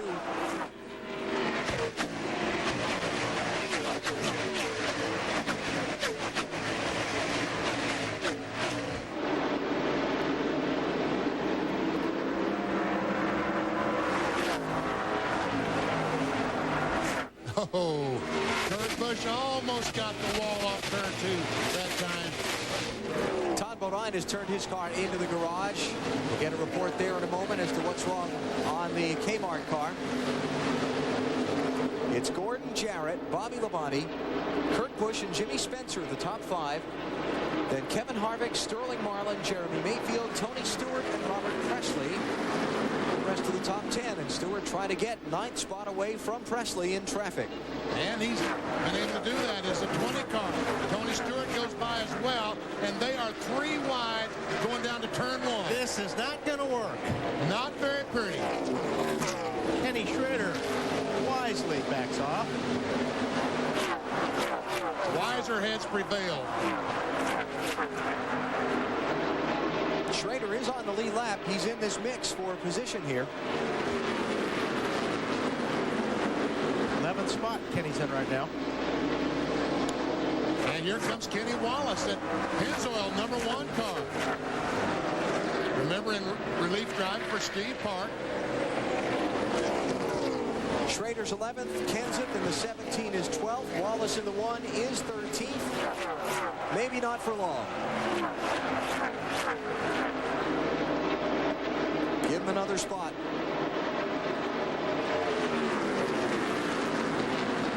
This is pretty good medicine for Kenny, too. I mean, you know, he struggled, gets in a good race car, and he's having a good run. I mean, everybody knows Kenny Wallace can drive a race car, but boy, good equipment makes such a difference. And Kenny Wallace is having a ball out there right now. Remember, we were talking about Ward Burton being on pit road when the caution came out and speeding through the pit lane. Bill has put him back to 24th spot. And he restarted 27th, Alan. He was running in the top 10 as high as 8th. He was on pit road when the caution came out, sped off of pit road, so they knew they were going to be sent to the end of the longest line anyway. They came back on pit road as Dale Jarrett recaptures the lead here in the Southern 500. When he came back on pit road under the caution, Tommy Baldwin took out rear rubbers from both rear springs because the car has been too loose. So they took advantage of the penalty. He restarted 27th. He's climbing his way back to the front. Remember, he started 37th and got to 8th earlier in the race, Alan. And the best news for Ward Burton, Bill, is he's got plenty of time. We're just past 200 miles in the Southern 500, and Dale Jarrett is back on the point. That's it. Be smooth. Race to track. Race the track. Don't be in a hurry. Don't be in a hurry. All those favorite sayings in the Darlington Raceway. If you only had his spotter, BP.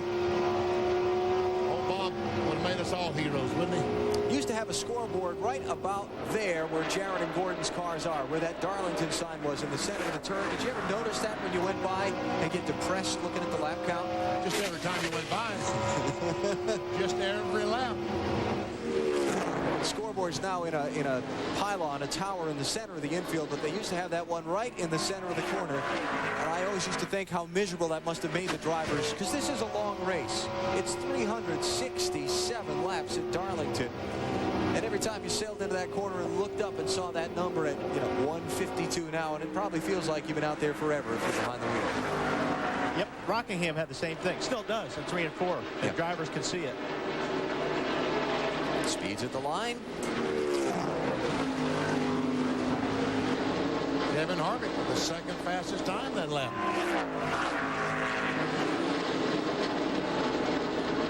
But the leader, Dale Jarrett, had the fastest time. Dale Jarrett has now led 11 of the last 12 Darlington races.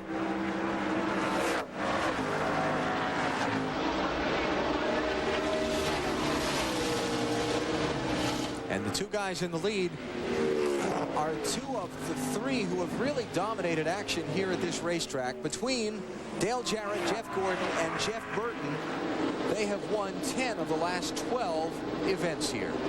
Yeah, the world's exactly as it should be, with Dale Jarrett leading and Jeff Gordon running second. And Jeff Burton back in 15th place right now, trying to get up. We talked about Todd Bodine taking his car to the garage ready to go. Liz Allison is with him. Todd, it looks like you've been struggling a little bit out there today. What's going on?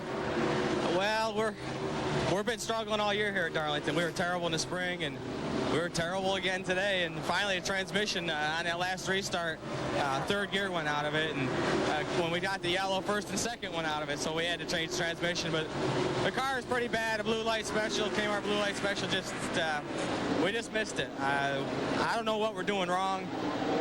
We've run well just about every other racetrack except for here and Rockingham, and there are two racetracks that are really hard to get a hold of, and we're just missing something. But we're getting better every week. We just stumbled this week, and we'll come back next week at Richmond and we'll get them there.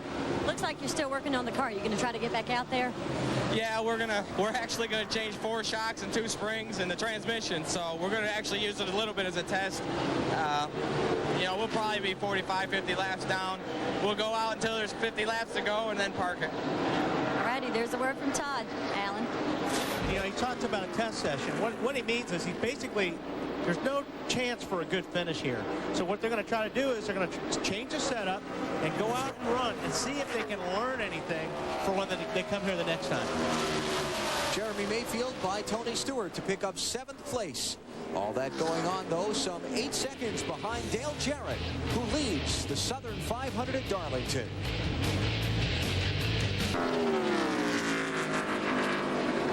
TNT Sports welcomes you back to Darlington. 162 laps about to go on the board, with Dale Jarrett leading Jeff Gordon and Bobby Labonte running in third. One of the stories that continues to unfold, the great run here by Kenny Wallace in relief of Steve Park, who was injured in a crash in the Busch race here on Saturday. Is recovering from those injuries, but a spectator away from the track today.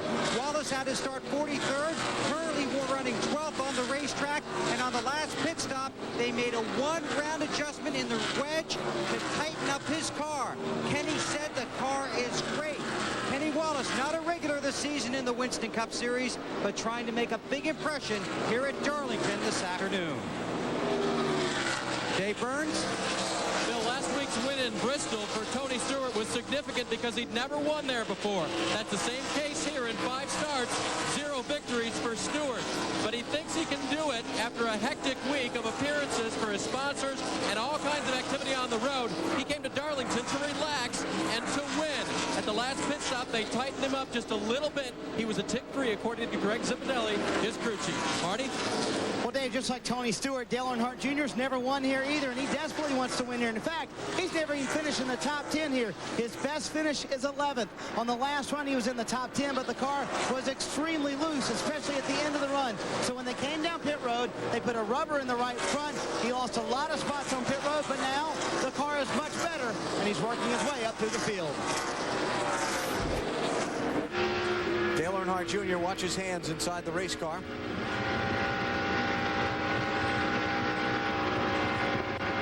A slower car right now, which has slowed his speed down, and the car, you can see, not bad at all through the corner. That's the Brett Bodine car that he's trying to get by.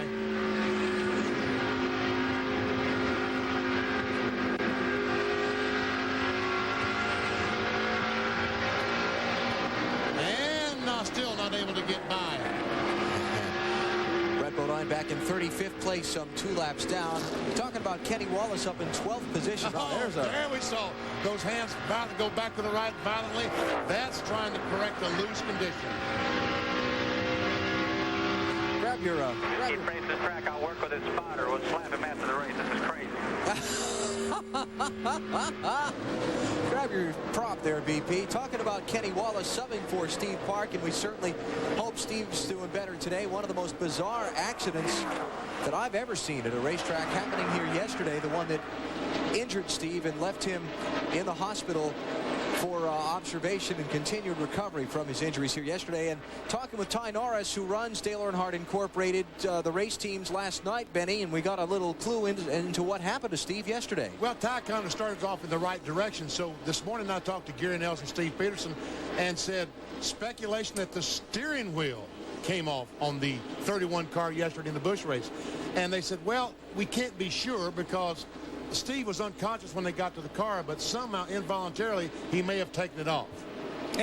But it was off when they got to the car. The rescue workers got to the car. And it makes sense because if you look at the replay, normally when something happens to a car, driver's going to react. He's going to turn to the right. And if an axle broke or something like we first thought, but if you looked at and that's where Larry Foyt hit him. If you look at this angle, the wheels are turning to the left. He never reacted to try to save the car. So it's a good possibility, you're right, BP, that steering wheel was either unhooked or something broke in the steering. And about every driver I talked to in the garage this morning told us they suspected that that's what happened. Now, how does a steering wheel come unhooked inside a race car?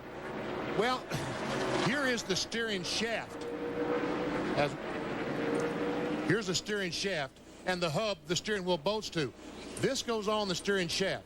And I'll put it up close to my microphone and push on it so you can hear it click. When it clicks, that means that it is locked in position. And sometimes some of these kill switches and radio switches will get between the steering shaft and the steering hub, and when you push it on, it's unable to go down because these wires are in the way. That might be what happened yesterday. And probably what he was doing, it was under yellow. He may have been pulling his belts tight and checking to see if the steering wheel was tight. By doing that, you pull on the wheel. If that was not clipped, then that wheel probably came off. And these cars have so much lead in them, the first thing that happens when the wheel comes off is the car turns to the left very hard. That's exactly what it looked like happened. And let's remember, Steve had just gotten back into the car after a red flag for rain. Yeah. So, you know, really the only one who knows is Steve, and whether or not he actually remembers it after that kind of a vicious wreck, I wouldn't be so sure. But we wish Steve well and hope he's back in the race car at Richmond next week and he's feeling 100%. Besides, we need to get him back on the racquetball court. I don't think he'll be feeling like it this week. No, probably not. Probably not. Kenny Wallace doing a great job, though, for the Pennzoil team. He's in 13th place right now. On the lead lap, he's just been overtaken by Matt Kenseth for a spot, but still, from being at the tail end of the field to be up in 13th, that is outstanding. You know, one thing I've noticed, BP, you know, a lot of these guys are loose today, but I've never seen so much tape on the front of these cars as I have today. It's like these guys are trying to gain as much front downforce as possible. Maybe that's what's, you know, making some of these cars loose, because if you look like on the one car, there's a lot of tape on the front of that car. And the bottom grill opening is closed completely up. See the bottom bumper? There's no opening there at all. Trying to help the downforce situation on the car. Right under the Monte Carlo. They have some openings there where they can't get some air to the regular. But it's not a usual Southern 500 day. It's a, 85 degrees or something outside? Very comfortable. I'm sure the guys down in the pit area would agree. It's very comfortable here today at Darlington, so they don't need all that opening in the grill. And I'm surprised that some of these guys haven't maybe tried that, taking a strip of tape off the front to see if that will tighten the car up a little bit. Dale Jarrett is the leader. See Kurt Busch closing in on Jeff Gordon for second. It's the Mountain Dew Southern 500 from Darlington. Back in a minute. You're watching NASCAR on TNT.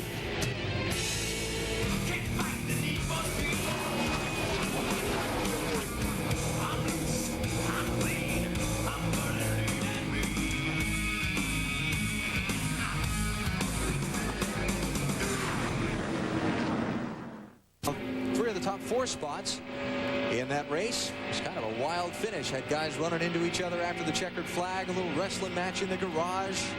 It's kind of fun. Championship standings, Kevin Harvick with a pretty sizable lead over Jason Keller, though he did lose some ground yesterday. And the Busch Series running at Richmond this coming Friday night. You will see it live on TNT. Trouble, turn 4. Caution's out. Oh, Robert Presley had a great run going, but is there damage to the right? Just a little damage to the right front. Elliott Sadler, the other car involved. Presley was running 10th at the time. Boy, he's got damage everywhere. Let's see who Dale Jarrett lets get a lap back here. And Mike Skinner's going to get one of his laps back. Right along with that 6 car, he looked like he was loose. 4th caution of the race.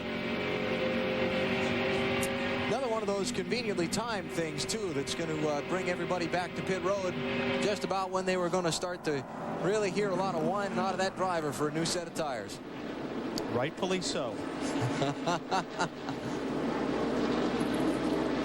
See if we can find out what happened here, BP. All right, there we are. The two guys involved, the 21, Elliott Sadler and Presley. Oh, Sadler goes up, hits the wall, gets sideways, comes down right in front of Presley. Yeah, Robert had nowhere to go there. He just bounced right in the front of 77 car. What a tough break for Robert. Sterling dodged a bullet there.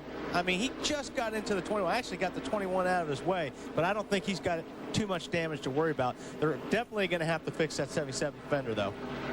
Leaders coming to pit road. Stops will be at lap 182, Dave.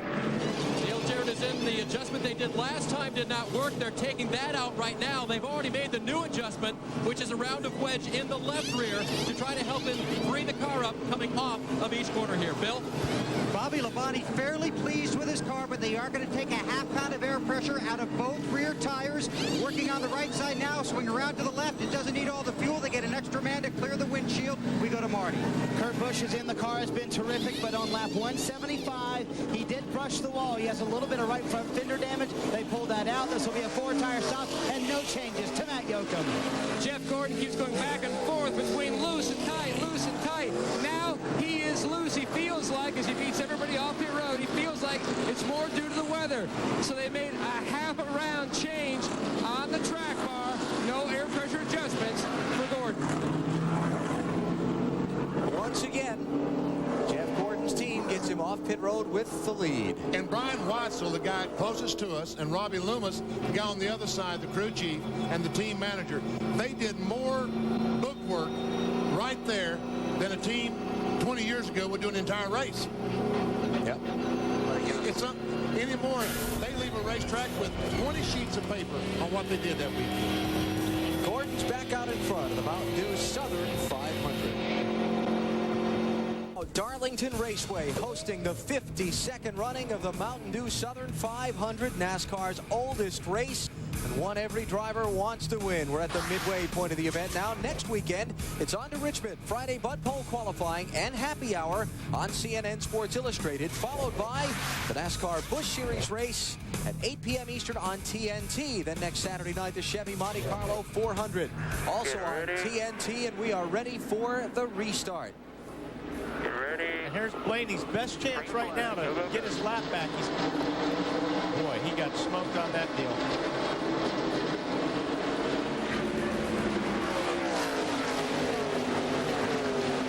Remember, Blaney had a tire problem early, got a lap down, made it back up, then had another problem, lost another lap. Now he's the first car one lap down in 28th spot. Robert Presley stayed on the lead lap. He's back in 27th place. Elliott Sadler, the other car involved in that last accident, is the last car one lap down. He's in 31st. And Kevin Harvick, the car in 4th place, the Jan Goodrich car, got a tough break. The first 3 cleared their lap traffic. He was caught behind them.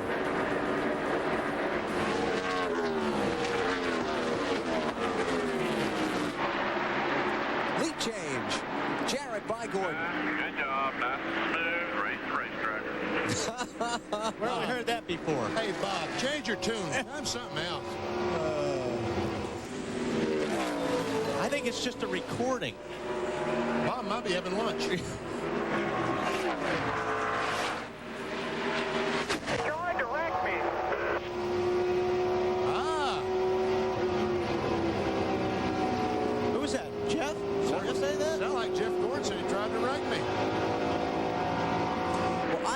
At this point, Dale Jarrett's a skilled enough driver that if he tried to wreck him, I don't think he tried to wreck him. He'd have finished him off. There's Bobby Jeffries, man in the middle of the frame, sunglasses, blue headset. Just tries to make it all sound routine to Dale. Raise the racetrack, hit your marks. That's right, his script. Nice job, be smooth, race the track. Bobby is a very good spotter. He's one of the best.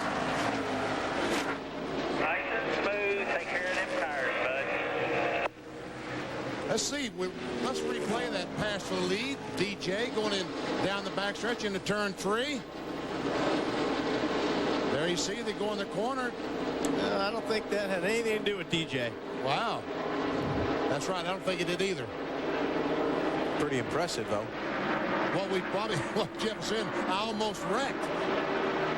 Third time Jarrett's led today. He's led 45 of the 100 and now 90 laps that have been completed. Make it 46 of the 190. So far, Gordon has led 37 laps. Remember that in the NASCAR champ. Oh, trouble. Stacy Compton, front stretch. Caution's out.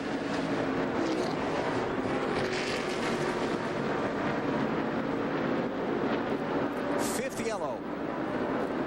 Where the skid mark started, that looks like he may have had a little help on that one, too. And Stacy Compton had one of his better runs of the year going. He was on the lead lap. And Blaney's not going to get his lap back.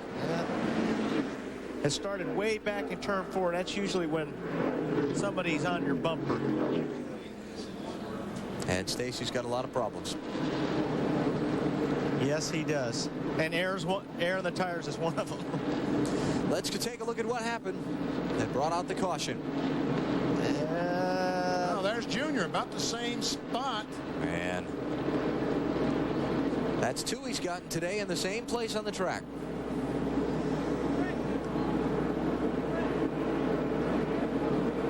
One more making too many friends here today. Last week it was Brett Bodine that seemed to be around everything that happened on the track at Bristol. This time it's Dale Jr. Brett paid for it too. He spent 2 laps in the penalty box. And race director David Hoots is having the inspector that's assigned to Dale Jr.'s pit go pass a message on to his crew chief Tony Urey that if he touches another car today, he shall be penalized. On board with Dale Jr. I don't think Junior's going to want this camera next week. Right on the outside, outside.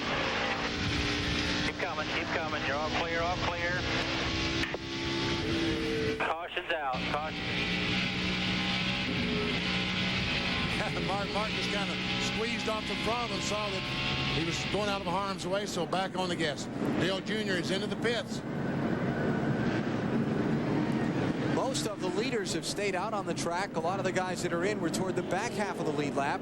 Mark Martin's in, Presley, Benson, Jr., Nemechek, Bobby Hamilton, Terry Labonte. Compton's in, Mike Wallace.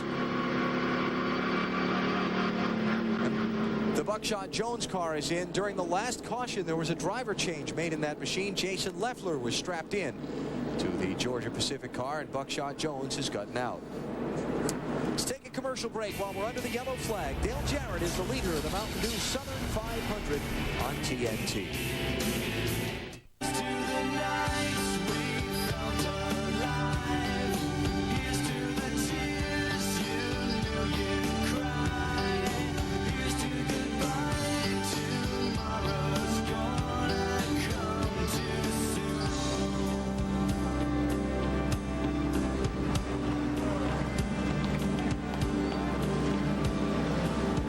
Well, Dale Earnhardt has left his name in victory lane at tracks all across the NASCAR world, and including here at Darlington, where he won 9 times, including 3 times in the Southern 500. And this week, our Weber War Wagon poll, the most memorable moments in Southern 500 victory history. And the winner, Dale Earnhardt, winning his 3rd straight Darlington race in 1990. But it was close, just edging out Bill Elliott's $1 million win here in 1985, followed by the battle between Jeff and Jeff Gordon, holding off Burton and taking home $1 million back in 1997. So we thank the 29,744 of you that visited NASCAR.com to vote in our Weber War Wagon poll, and be sure and log on to NASCAR.com soon for our next poll. Did you guys in the booth, did you vote? Unofficially, I don't think we're eligible to actually really vote, but I unofficially voted for Bill Elliott's 85 Winston Million win. All right, now Dave Blaney, he's got to do a little bit better job if he's going to get this lap back. Flag. He must have a hard time getting up to speed on that race start, BP. I don't know. It's twice he's lost 2 car lengths getting the green. Oh, he goes up in front of the 3rd place car of Kurt Busch. Talking about Dave Blaney, the white car. And Jeff Gordon pressuring Dale Jarrett for the lead.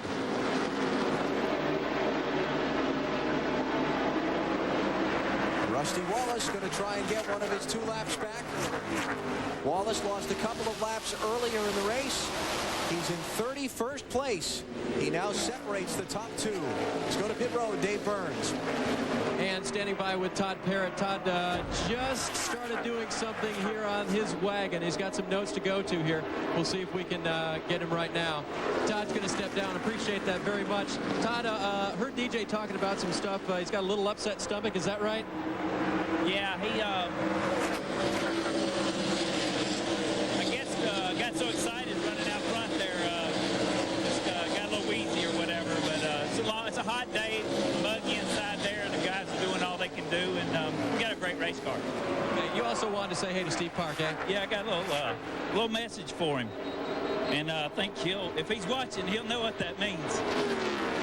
Good luck, and hope to see you next week, pal. All right, everybody down here, of course, Steve Park fans in the sense that they are very good friends in this Winston Cup garage, and Todd Parrott certainly is one of those. Alan?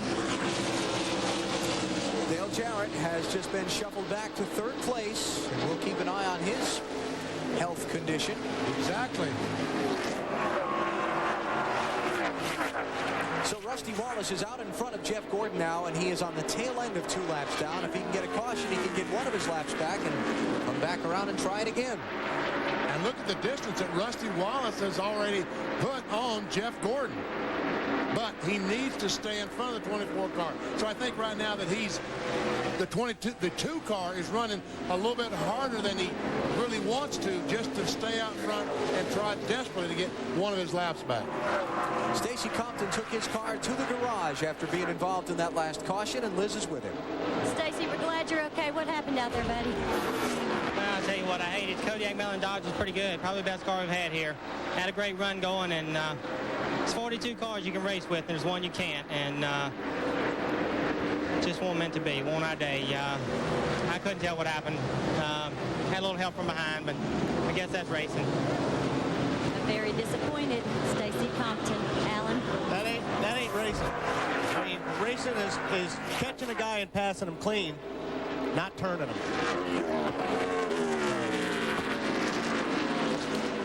So again, Dale Jr. involved in contact with 2 different cars today and has been so admonished by NASCAR that he is not to touch anybody else the rest of the day.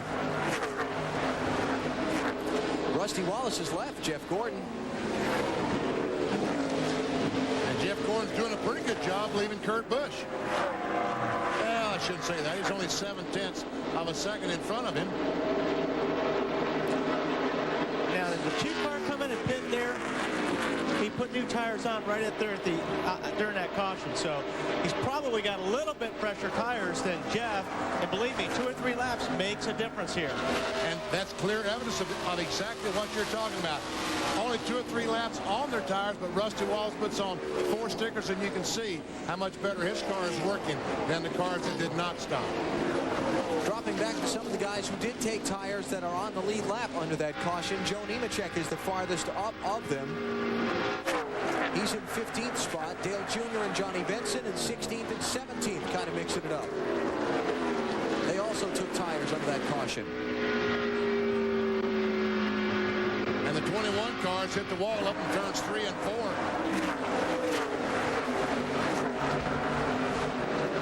Wow, that's close. Hold on just a minute. Last one's going to be tonight. Start line now. You get down after him. Left rear tires flat. Inside, clear low, clear low. Man, we've seen some flat tires today, haven't we? He's gotten rubbed up there by somebody pretty heavily on that left side to flatten that tire out. Here comes Spencer. This is 5th place.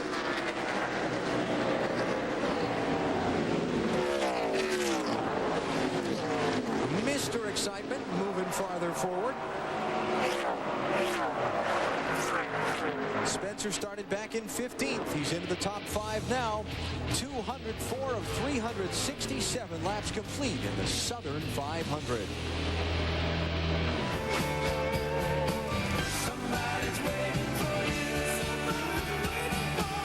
Somebody's calling your name. That's what it's all coming to. Southern 500 at Darlington Raceway in South Carolina. After 209 of 367 laps, this is the 4th time today Gordon has led. He, Dale Jarrett, Jeremy Mayfield, and pole sitter Kurt Busch have been the only 4 drivers who've been out in front. And Rusty Wallace, the 2 car, goes once again 2 laps down to the leader, Jeff Gordon. Rusty Wallace, on the very beginning of the race, ran very poorly for the first 40 or 50 laps, was lapped on the track, decided to go in, get 4 fresh tires, and right after that, as luck would have it, the caution flag came out, which put him 2 laps down. Here's our Napa race summary. Talked about just the 4 drivers who have led the race. 5 caution flags. They've all been relatively minor. We've only got 1 car out of the race, and that's Jason Leffler, who banged in the grill and the radiator on his car in one of the incidents and overheated the engine. That's why he's out. Other than that, Stacy Compton's in the garage getting repairs made, but all the other drivers are on track. So for the number of cautions, it's been relatively clean. Battle for second spot. DJ trying to get on the inside. Here he comes, Kurt Busch. I believe he's going to have it.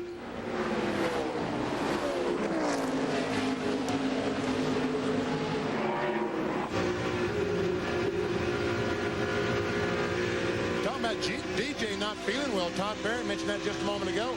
Remember at Bristol last Saturday night, after the race, he went up in the nose of the transporter and laid for about 30 minutes trying to cool down. Was very, very hot. And, you know, it's like once you have that carbon monoxide or whatever causes that weakness, it seems like it takes a long time for it to get out of your system. Yeah, you don't get much of a break to try to get better. So every week you're in the car sweating and running 500 miles. It burns. And Alan, what they want to do for Dale the next time he comes in, he's really reported it as just an upset stomach, and they're going to put some Coca-Cola in the bottle, a water bottle, and pass it in through to him. And by taking that on, hopefully it will help settle his stomach. I would not want a Coca-Cola if I'm dehydrated and hot. I mean, water or something like that is going to be the best thing. Boy, Coca-Cola, I don't know, BP, that's going to hurt. I go for a Mountain Dew myself. Did you ever get Coke syrup when you were a kid when you had an upset stomach? No. No? I did. See the interval from Jarrett, second place, up to Jeff Gordon, the race leader. There's Gordon going for what would be his 6th win of the season. Last time Gordon was in victory lane, back at Watkins Glen in Global Crossing at the Glen early in the month of August.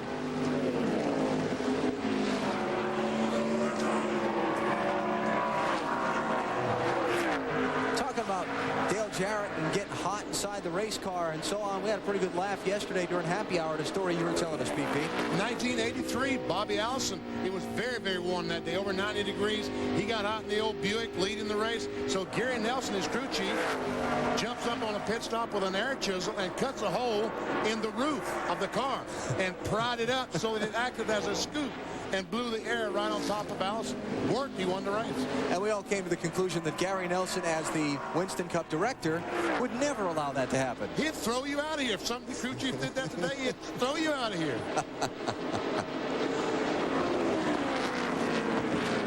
My money's on Dale Jarrett toughing it out. If he's feeling a little queasy, he's going to ride right there behind Jeff Gordon for a while. And when it gets time to decide this thing, he'll go. He'll go. Rusty Wallace unable to stay in front of the leader and pick up any of his lost laps. So he's back still in 30th position, 2 laps down.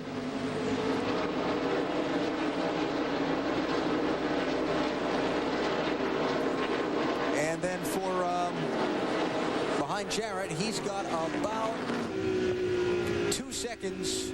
Now make it a little over a second and 2/10 back to Kurt Busch, the 3rd place driver. Jeremy Mayfield and Kevin Harvick round out the top 5. You're watching NASCAR from Darlington on TNT. All-around competition in gymnastics and surf lifesaving.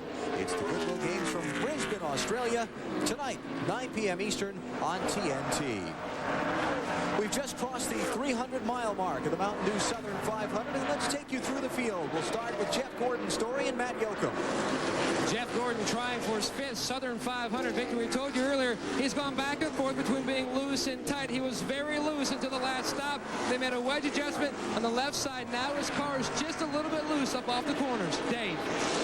Matt, confirming DJ's condition. It's not fatigue at this point, according to Todd Parrott, but it is definitely a queasy stomach. And my cameraman, Dog, assures me that when he gives that Coca-Cola solution to his kids, their stomach gets better. Marty? Great run so far for Kurt Busch, who has hung in the top 5 all day long. He's up in 3rd right now, Dave. The car is a little bit tight. That's the first time all day long, however. It has been tight. They're talking about an air pressure adjustment on the next stop. To Matt. Jeremy Mayfield has climbed to 4th and is back in the fight looking for a Southern 500 victory. They feel like, though, they went up too much on the air pressure on the last stop. The car is starting to slide around. The biggest concern, they have a piece of paper on the grill, and the water temperature has climbed to 260. To Bill. Last week at Bristol, a great run for Kenny Schrader, but remember they were sidelined by a loose wheel. We said they'd be back soon. Well, they are back the following week. Currently 5th, just adjusted his line after something his crew chief knew more saw. Ken Schrader, 5th in the Southern 500. Let's go to Marty. Car very good for Jimmy Spencer. He's a little bit tight right now. They think he's tight because of the cloudy conditions that have now come over the racetrack. Spencer is driving his favorite race car. Its worst finish this year in 6 starts is 11th. It finished 4th here in the spring, Bill. Bobby Labonte continues to run strong here this afternoon. They've made minor adjustments with air pressure throughout the race. Currently 7th, 17 career NASCAR Winston Cup wins, including this race 1 year ago. Let's check on the 40, Matt. Bill, Sterling Marlin's trying to make it an all-Marlin weekend. Last night, his son Stedman won the 25-lap late model feature at Nashville. Today, Sterling trying for his first Southern 500 victory, but like Gordon, he keeps going back and forth, over-adjusting. Right now, his car is tight. His crew chief, Lee McCall, said they're discussing what changes again to make this number 40 car. So, Bill. Ward Burton in that Caterpillar Dodge has passed just about everybody. Twice, started 37th, got to 8th, was on pit road when the caution came out. Had to go all the way back to 27th. He's now worked his way back up to 9th. The car is too tight in their current battle. Get it back to the way it was early in the race when he was charging through the field. Let's check on the 33. Joe Nemechek in 10th spot, Bill. He is the first of the cars that got fresh tires on that last caution when most of the leaders did not pit. And he's picked his way from 16th on the restart up to 10th and maybe to 9th right here. He's on the inside of Wardburn trying to take that spot away. Talked to Joe Nemechek and Andy Petrie's Cardinal this morning, and they both told me, and we see Wardburn, he goes right by Ward. They both told me that they felt like that Joe was going to have a good day. He was comfortable in the car, and the 29 car, Harvick, is off the pace. He missed pit road, Benny. He was trying to get onto the pit lane, and he missed it. Is that left rear tire up? Marty, what's wrong with Harvick? He was tight at the beginning of this run, Alan. He came on the radio about 20 laps ago when he was running 7th and said, it is out of control, loose right now. And Kurt Busch has just lost an engine, I believe, on the racetrack. His team in disgust. Jumping to another subject, but right now for Kevin Harvick, he thinks he might have a tire going down, and Kurt Busch's team jumps off the wall. His car made a loud noise when it came by their pit stall, and they look like they're getting ready to pit Kurt Busch as well. Here's Kevin Harvick coming in. Second time around, he gets onto the pit lane. I thought the left rear was a little suspect looking when we had that inside shot from him. Now it looks okay there. Yeah. Marty? Yeah, here he comes, Alan, and yeah, left rear is up fine. He said he thought it might have been the right rear tire. It was so loose, but obviously a problem for Kevin Harvick. They were very, very loose again on that last run. He had dropped from the 7th position where he was running down to the 11th spot and lost many more spots when he missed pit road. It'll be a 4-tire stop. They did make an air pressure adjustment trying to tighten him up. Big problem at Darlington is getting to this pit road. Yeah, you see that yellow line? You're supposed to be under that line because it leads you to pit road. But you see, if you once get on the outside of it, there's so much debris there, you can never get the car back down. Yeah, there's so much dirt and rubber and sand, and it's just like very, very slippery down there. So when you turn down there off of hot tires, it's slippery. 140-mile-an-hour last lap for Kurt Busch. He's not operating on all 8 anymore. No, he's on 7 cylinders. Man. He has fallen back to the 4th position. Jeremy Mayfield has taken over 3rd. What a tough break. Kurt Busch has led 74 laps today, 2 different occasions out in front. We'll follow up on the status of his car in just a moment. Jeff Gordon is the leader of the Mountain Dew Southern 500 at Darlington on TNT.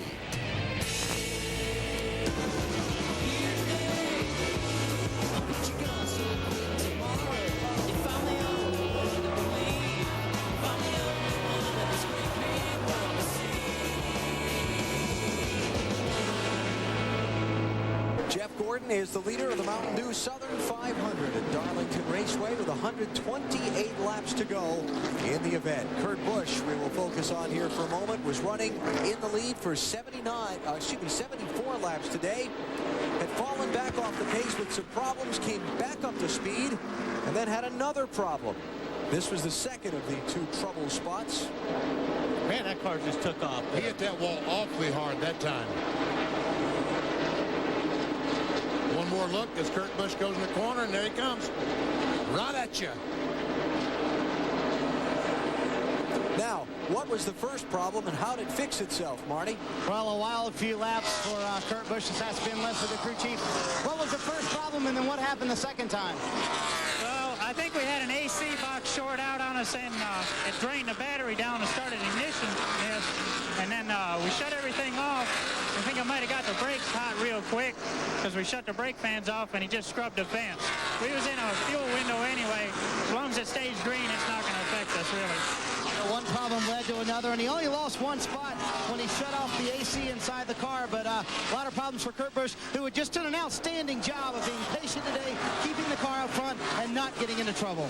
But after he hit the wall, he had to make a pit stop, change 4 tires, and Kurt Busch is now back in 27th, 2 laps down. Check this out. Drivers have won their first pole position this season. They've not fared well in the races where they've started up front. And we talked about at the very top of the show, this old lady does not like young, fresh men. She likes veterans, seasoned people. What are you trying to say, BP? Well, I mean, she reaches out and smacks these kids when they try to do something. The 2 rookies that started in the top 10 both had problems within, what, 5 laps of each other? Harvick is back in 25th position. He's a couple of laps down. And Kurt Busch is back in 27th, a couple of laps down. Harvick is 1 and almost 2 laps down.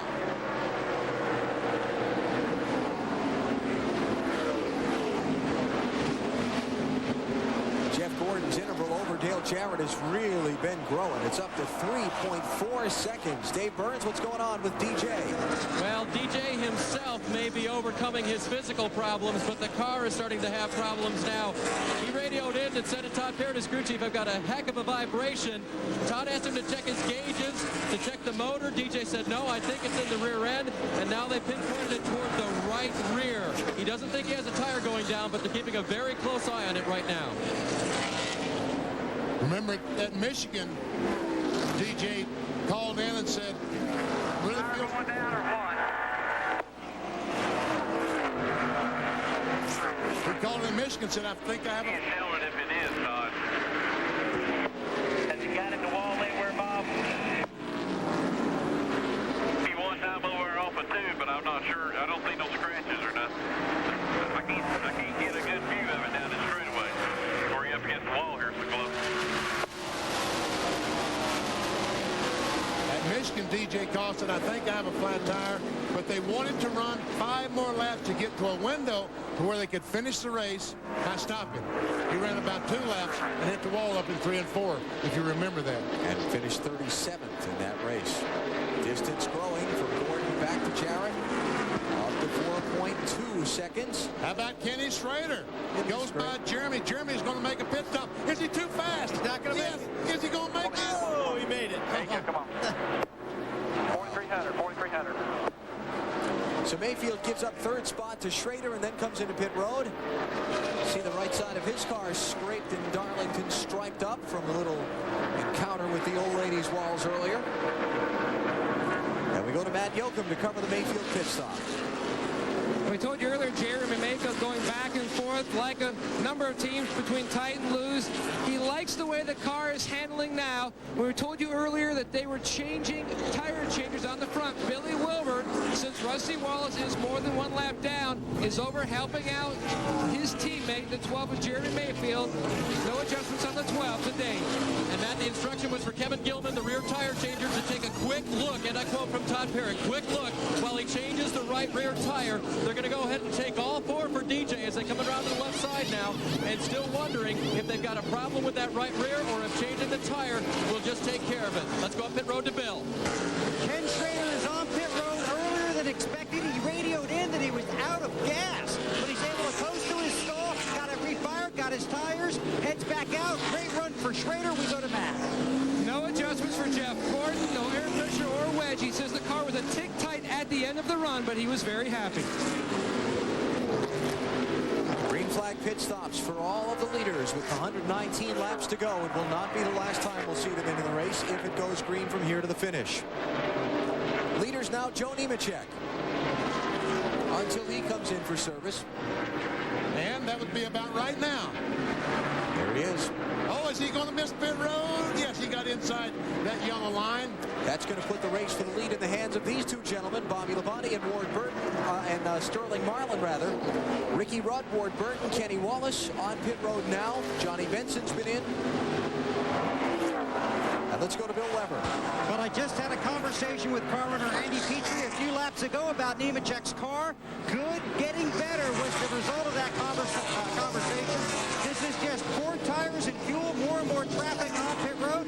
Around to the left side, looks like a little slow on the left front, tightening the lugs, waiting on the left rear. In fact, not a lightning quick stop, but a good run to this point for Nemechek.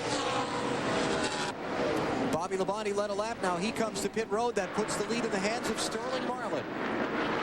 But no doubt he'll be on pit road next time by. Bill?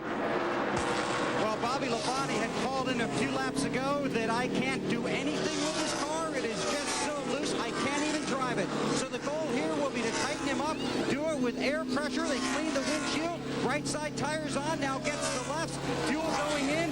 Bobby Labonte waits, and he's away. A good stop after a couple of struggles for this team, one of the best on pit road. I guess. 14-3, that's a great stop. Here's Marlin. And that'll turn the lead back over to Jeff Gordon as Marlin makes his stop. Matt? Sterling Marlin gives up the lead. An interesting note, half of this over-the-wall guys got lost on the way to Darlington today. They were over 3 hours late. Instead of being here at 7 a.m., they rolled in a little after 10. They are going to make a track bar adjustment. Sterling said his car was still a tick tight. They were also going to open up the stagger as they come around to the left side of the car. Little Nate Kennan goes to work on the left rear. A little bit of trouble on the left front, but Marlin is gone. How do you get lost on the way to Darlington from Charlotte? I don't know. It's one turn. Maybe they missed it. And so we cycle all the way through the pit stops, and Jeff Gordon goes back out on top. On the exchange of stops, though, new second place car. Ken Schrader moves to the runner-up position. Jeremy Mayfield is third. Jimmy Spencer is fourth. And Dale Jarrett goes to fifth.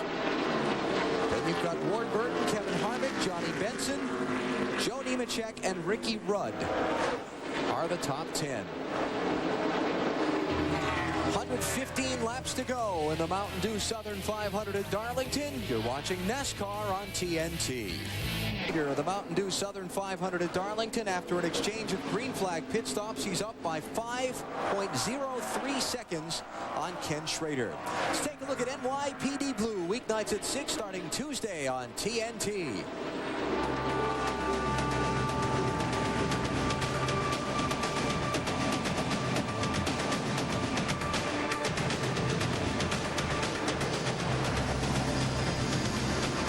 NYPD Blue every weeknight at 6, starting Tuesday on TNT.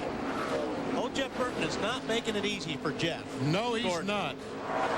He's going to make Jeff work for that. As a matter of fact, Jeff Gordon, I'm sure right now, the 24 car is fuming just a little bit as we see a big cloud of rubber come out underneath the 24 car. But he's about 2 miles per hour slower than the second and third place cars. He should be putting distance on them with the fresh tires, but he can't get by Jeff Burton to do it. Jeff Burton is the last car on the lead lap. He's in 27th spot. He's got to try and fight to stay in front of Gordon in case a caution comes out. Oh, I agree. I agree too. But hey, Jeff Burton's doing exactly what he needs to do, except Jeff Gordon not very happy right now. Bill Weber. Well, I think Jeff Burton might be a little mad at himself, too, because earlier when he did scrub the wall, he said the car just wouldn't turn. They were watching for that right side tire smoke. Didn't see any. He called back in on the radio and told Frank Stoddard, nah, I screwed it up. We'll see what'll happen. So he might be, what'd you call it last week, Benny? He's driving on anger and emotion. That happens sometimes at Darlington. Yes, it does. And that's what Jeff Gordon's going to be on in a minute.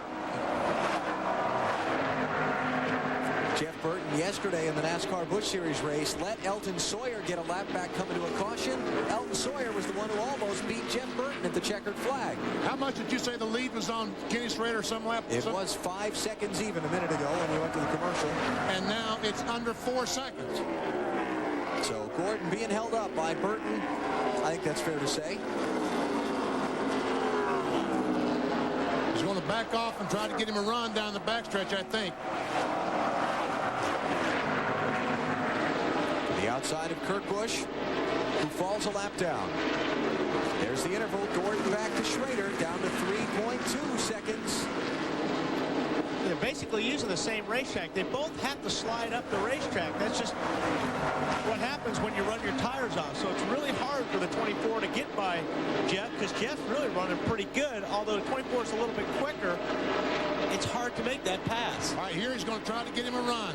Come off two as fast as he can, get a run down the backstretch, get position, and put the slide job on him in turn 3. But it's just not quite close enough. He needs to be a little bit closer to that bumper getting off of 2. And Jeff Gordon understands that he would be doing exactly the same thing if the shoes were reversed. Michael! Oh. Hey, Mikey moved over to let him have the outside lane. Michael zigged and Jeff zagged. 2.5 seconds. Schrader closing in.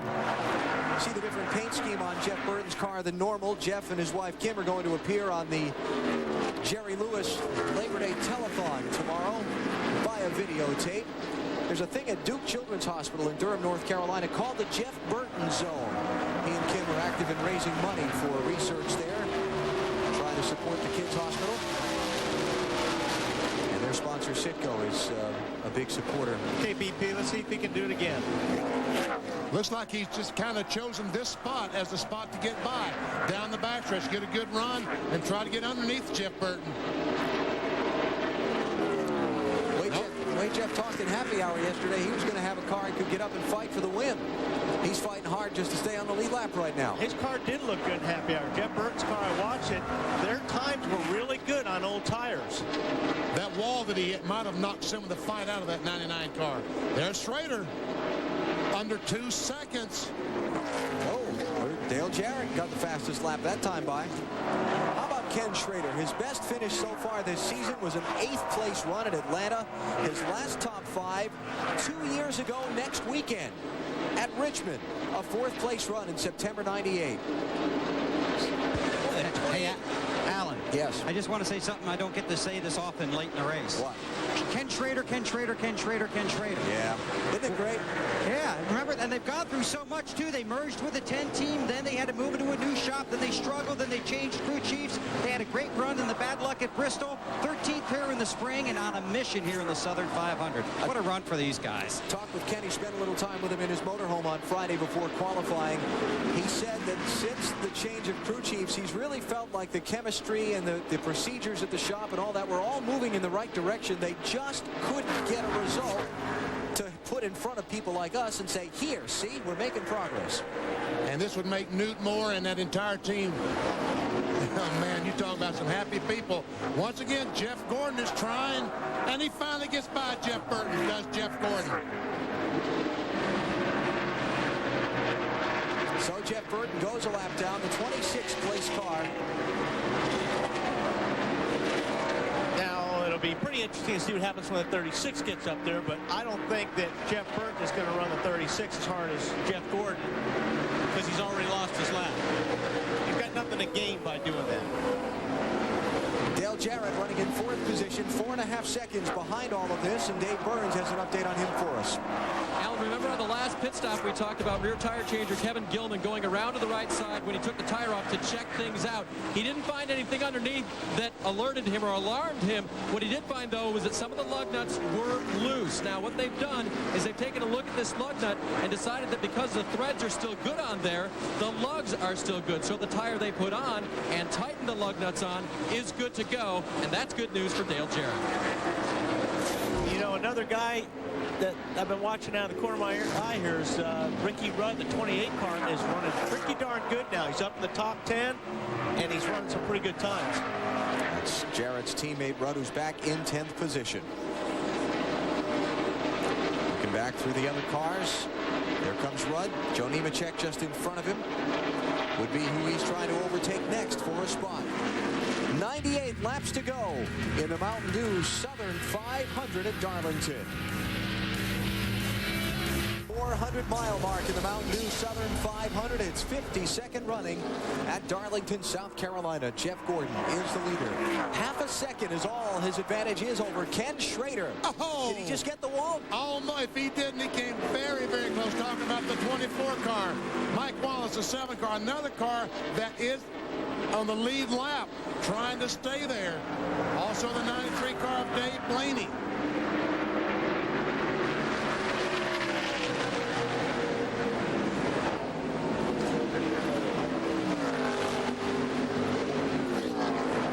Ken Schrader looking for the lead in the Southern 500.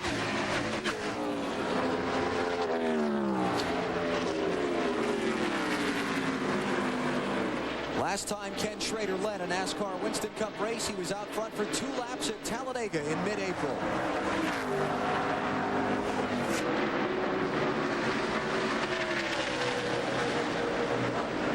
Kenny Schrader, Newton Moore, that entire M&M's crew, they've got a good race car today. Right up on Gordon's back bumper.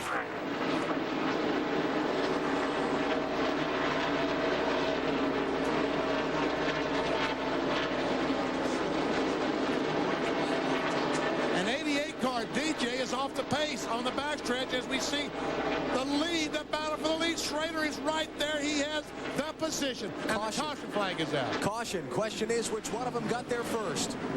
But the caution is out. Dale Jarrett is off the pace. Kurt Busch is off the pace. There's Dale Jarrett. He slowed in turn 2. About 5 cars went by him. He's fallen all the way back to 10th. He was in 4th. They get 6 cars went by. I think Schrader got him at the line. What do you think, BP? Well, we're going to find out.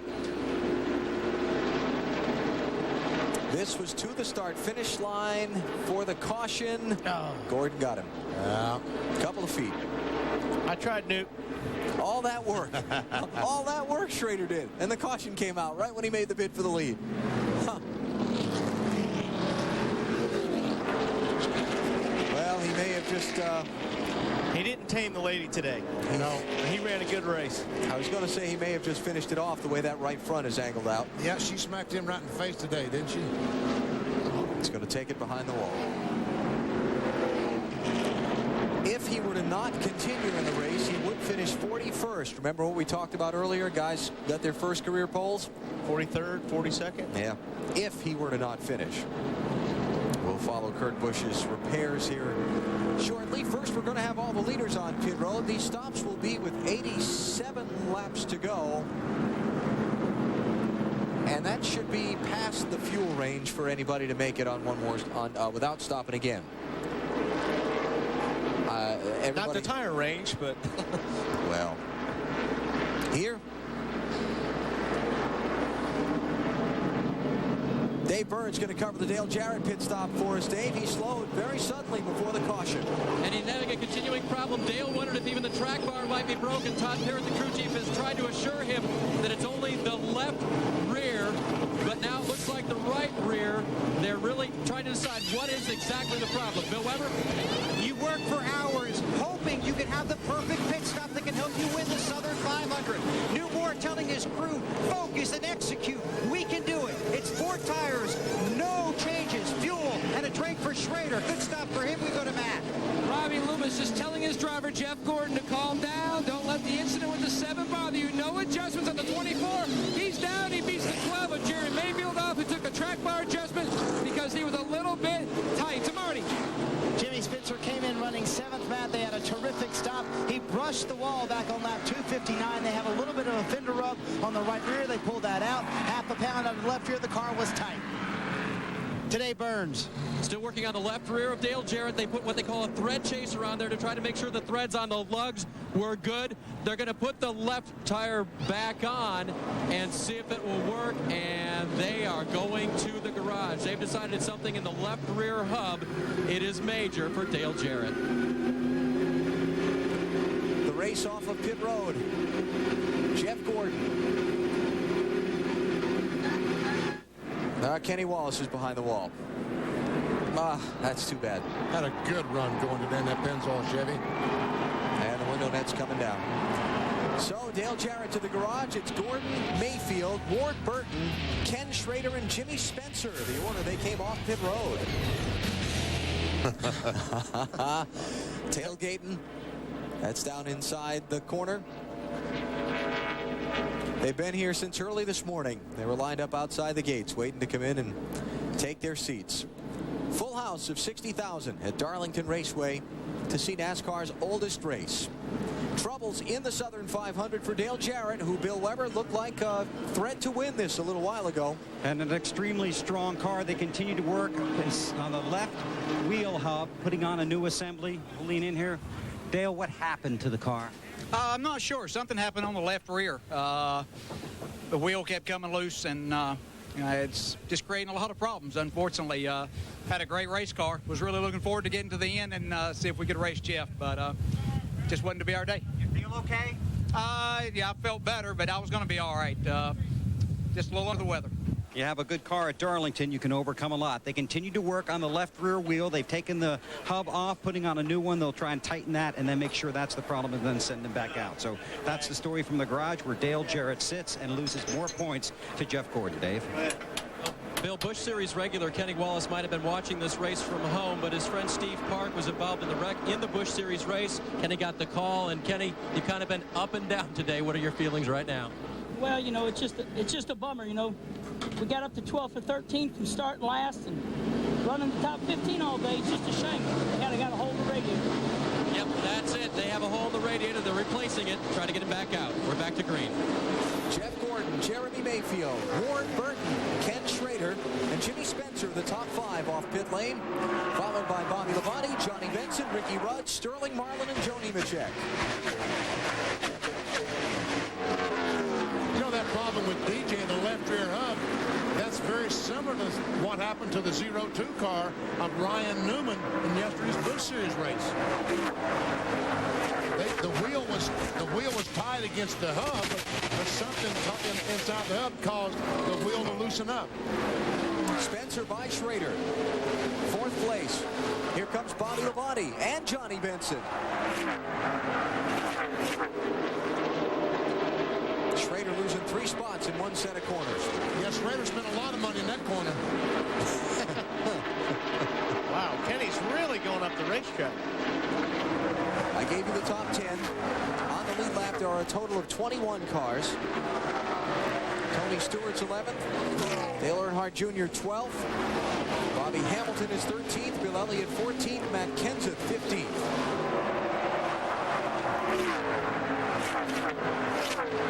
Dale Jarrett, boy, that's going to hurt championship-wise again after the problems at Pocono and then at Watkins Glen and then at Michigan. He's back behind the wall with only 3 other cars not on the track right now. Jarrett's probably going to finish well back in the late 30s, maybe even 40th place in this race. And remember, he told us earlier in a piece of tape we had on the air that he needed top 5 finishes in every race the rest of the year to have any chance of the championship. And for Jeff Gordon to have trouble, but today it was he who had the trouble. And so far, Jeff Gordon's car is running like clockwork. But I really felt like that Jeff Gordon did not want to see the 12 car of Jeremy Mayfield right behind him. Jeremy struggled through the middle part of this race, but we saw how fast he was at the beginning. If he can get that back, he just might be a contender for the victory. Mayfield trying to get the lead away from Jeff Gordon.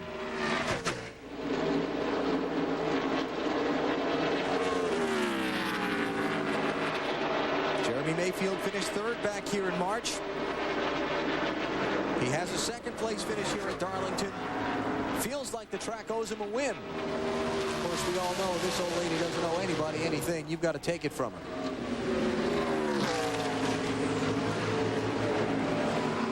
Jeremy's car looks like it's working a little bit better than the 24. He's going to keep it down a little bit lower on the racetrack, and if you can keep it down a little bit lower, that means you've got a little bit more grip.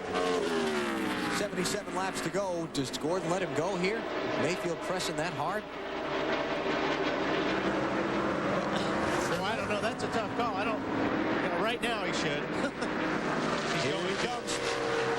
Here he comes, Jeremy Mayfield. Mayfield for the lead. Last time Mayfield led was lap 56. Is he going to hold it? Here comes Jeff Gordon back.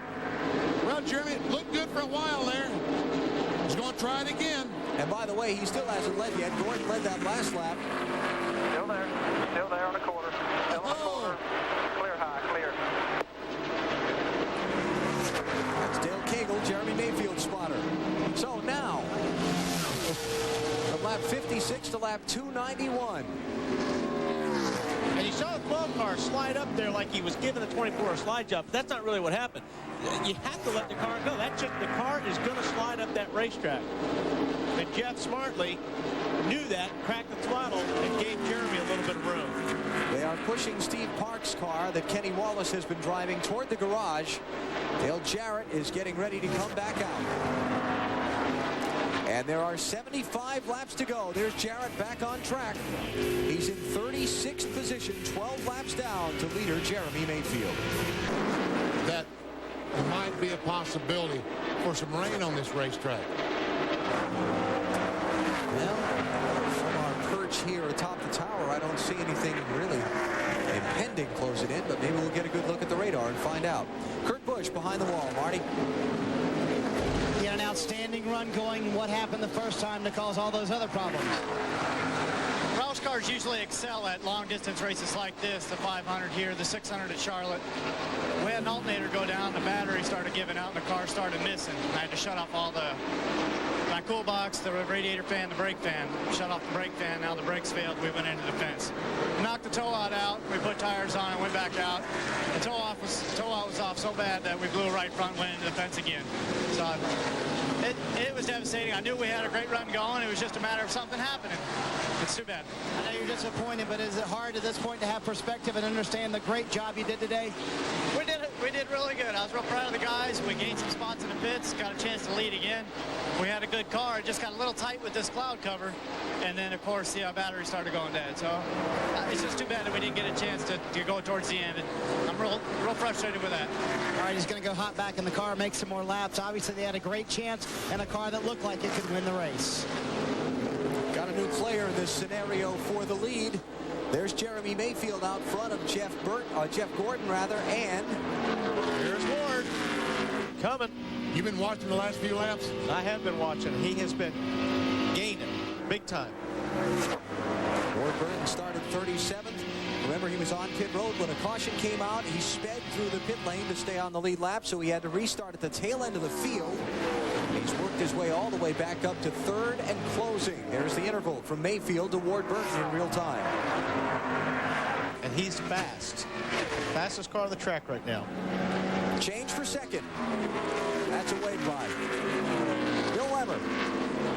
Well, there may be rain coming, but right now the current weather conditions are helping Ward Burton. His car seems to run better under this cloud cover. Remember, they've been working to get it back to where it was early in the race. I just talked to Tommy Baldwin. He says they're not there yet, but they've worked on it throughout the afternoon, and that the cloud cover is helping that Dodge move forward. When was it? Last spring that Ward Burton won the race here at Darlington? March of 2000, yes. A year ago, yeah. You got a achy knee or something that makes you feel there might be some rain on the way? No, I just... I thought Jeff Gordon and Jeremy Mayfield were really, really battling hard for that lead, and you wonder with 60, 70 laps to go, what would make those guys run so hard? And I wondered if maybe someone had been checking out the radar and there was some rain around. Let's talk a little bit of strategy here. Everyone was last on pit road for tires at lap 280. That left us 120. Let's see, 247. I'm sorry. It left us 120 laps to go. 60 laps and 60 laps would be dividing that in half. So lap 307 would be when we could look for some more green flag pit stops if they're going to do that, if they're going to cut it into 2 even 60-lap runs. As soon as someone in the top 4 or 5, I mean, these crew chiefs of all, they're checking all the top cars in the top 10, and they know who's within reaching distance of the lead. As soon as one of those cars makes a pit stop and changes 4 tires, that almost forces everyone else to stop and change 4 tires. Okay, I got my math wrong on that one. You ready? Now that's a real shock. Yeah, I know. Yeah. I was absent that day. They stopped at lap 280, so that left 87 laps to go. So, do they cut that in half? Do they run the 60 laps and stop with 27 to go? What do they do? I think BP's right. I think the first guy in the top 5 comes in, basically sets everything into motion. That's right. There are 64 laps, now 63 to go in the Mountain Dew Southern 500. We'll keep an eye on that pitch strategy when we come back to Darlington. In the Mountain Dew Southern 500 for a 7th time, Brett Bodine went for a little loop and slide in turn 4. You mean it was the 7th caution? Wasn't the 7th time that Brett Bodine went for Yes, thank you. Was I confusing there? Yeah. Okay. What it does do is it takes that little strategy question out the window because everybody will come on to pit road with 57 to go. Good. We couldn't stand any more math from Alan. I'm telling you. Dave Burns. And Ward Burton is in. They are going to make in fact, a wedge adjustment on the 22 car. Try to get him just a little bit better out there. Ward having a great run this afternoon. And 4 tires for Burton as well. Bill? Bobby Labonte has battled it all day. On the last stop, they took a half pound out of the left rear. This stop, half pound back in the left rear. Left tires go on, fuel goes in. Bobby Labonte on his way. Matt. Billy Wilburn on loan from Rusty Wallace goes to work now on the left front. Jeremy is very happy with the car. He's just trying to be careful and save it for the end. The car's a little loose. They will add a half a pound to the right front, 1 pound of bite in the right rear. To Marty. Johnny Vincent came in running 6, Matt 4 tires. He said, leave it alone. It's perfect just like it is. He did brush the wall about 5 laps ago, but barely brushed it. All right, the leader, Jeremy Mayfield, is going to come out of this battle off pit road in 4th spot. 22 car, the Cat car, leading. 18 in 2nd, 24 in 3rd. Going to be some high fives in the Bill Davis team's pit. What a jumble. That pit stop made this field. Remember back in the March race here, as we check out how they came to the stripe, watch Gordon and Mayfield. Barely beat him out. Remember back in the March race, Steve Park led, late caution came out, Dale Jarrett beat him off pit road, and Park couldn't find a way around him, and Jarrett went on to win the race. Is that pit stop the ticket for Ward Burton to check into victory lane in the Southern 500? Stages of the Mountain Dew Southern 500 at Darlington Raceway in South Carolina. Off a set of caution flag pit stops, the new leader is Ward Burton. First time he's been out in front all day. We were going green flag racing, but it has been waved off. A piece of debris has been spotted on the racetrack in turn number 4, and they're going to send a cleanup truck out to pick it up. Dodge, Pontiac, Chevy, Ford.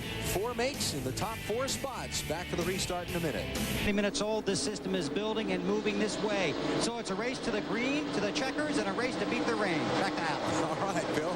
And the green flag is up with Ward Burton leading and 52 laps to go. Bobby Labonte is second. Peaking low on Burton for the race lead in lap traffic. Here comes Gordon, too.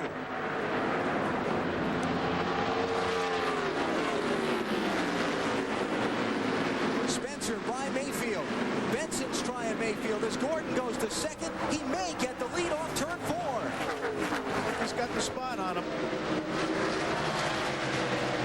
If Ward gets out of the gas, though, he may lose a lot of spots right here. Nope, he's hanging tough. It's going to be close in turn 2. And Ward Burton hangs on. Look at Jeff Gordon trying to block Labonte. That was brave. I'll tell you what, if Ward would have got out of that, he would have lost about 3 positions right there. That was brave on Ward's part. Running on the outside of turn 2 like that and keeping your foot in it. And the only time you can do it is right now on brand new tires. Williams race chase. Spotlighting the leaders. The 2 cars that are up in front of the leaders are not on the lead lap. They're trying to get that way. Rusty Wallace is trying to make 1 of 2 laps he lost early in the race up. Jerry Nader is in 22nd position. He's on the tail end of the lead lap, hoping for a quick caution. And you see Jeff Gordon staying up almost exactly the same distance behind the leader, Ward Burton.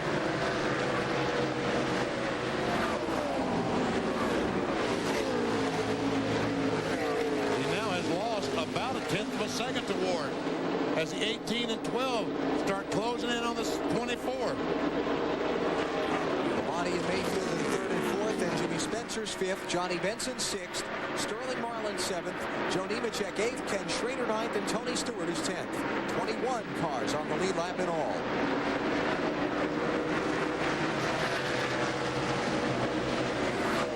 Everybody keeping an eye on that weather radar to see if that big patch of green is going to get close enough to the speedway to cause a problem with the finish of this thing. And Alan, just one more stat I couldn't get in with the Quickie Weather Bulletin.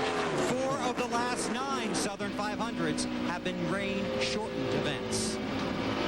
We'll hope we don't extend that streak today. Weber, you're just a weatherman. You play weatherman on TV. You're not really a weatherman, though, are you? No, but I know a good barber, Benny. Oh. Whoa, blow. Here's Ricky Rudd trying to get a spot on Ken Schrader. 10th position at stake there. Kevin Harvick, the 29. Bill Elliott in the 9. They're also on the lead lap and racing for that spot. Schrader got boxed in a little bit coming off a 2 that last lap. I think he lost a couple of spots there. Him and the 20 got side by side off a 2, and they really got off the gas. A couple cars went by him.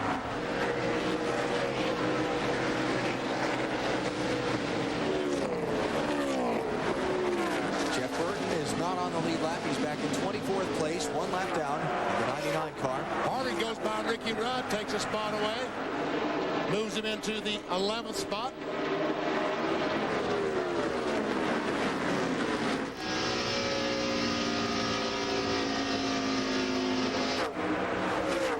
Trying to deal with the lap car and not lose a spot to Harvick in the process.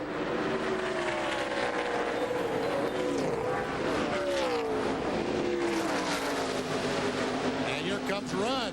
He's going to try to get on the inside of Harvick. Got it back.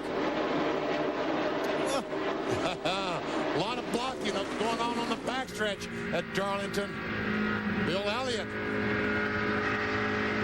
Must be getting down to that time of the race where people are not as concerned with racing the racetrack as they are racing each other. I would have to agree with that assessment. Are you saying they're not being so courteous right now? No. To each other? Remember when James Ince told Benson not to be in a hurry? He's in a hurry now. He's got 45 laps to get from 6th to the front, and these guys are all behind him. This is Junior trying to get the 13th position away from Bill Elliott.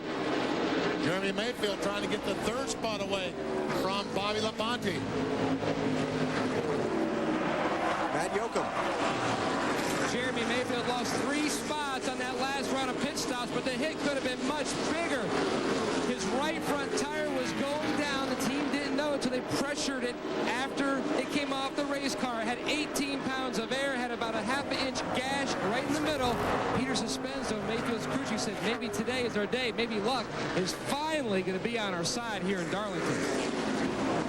That is a bit of luck when you make a pit stop for a caution flag and you have a flat tire.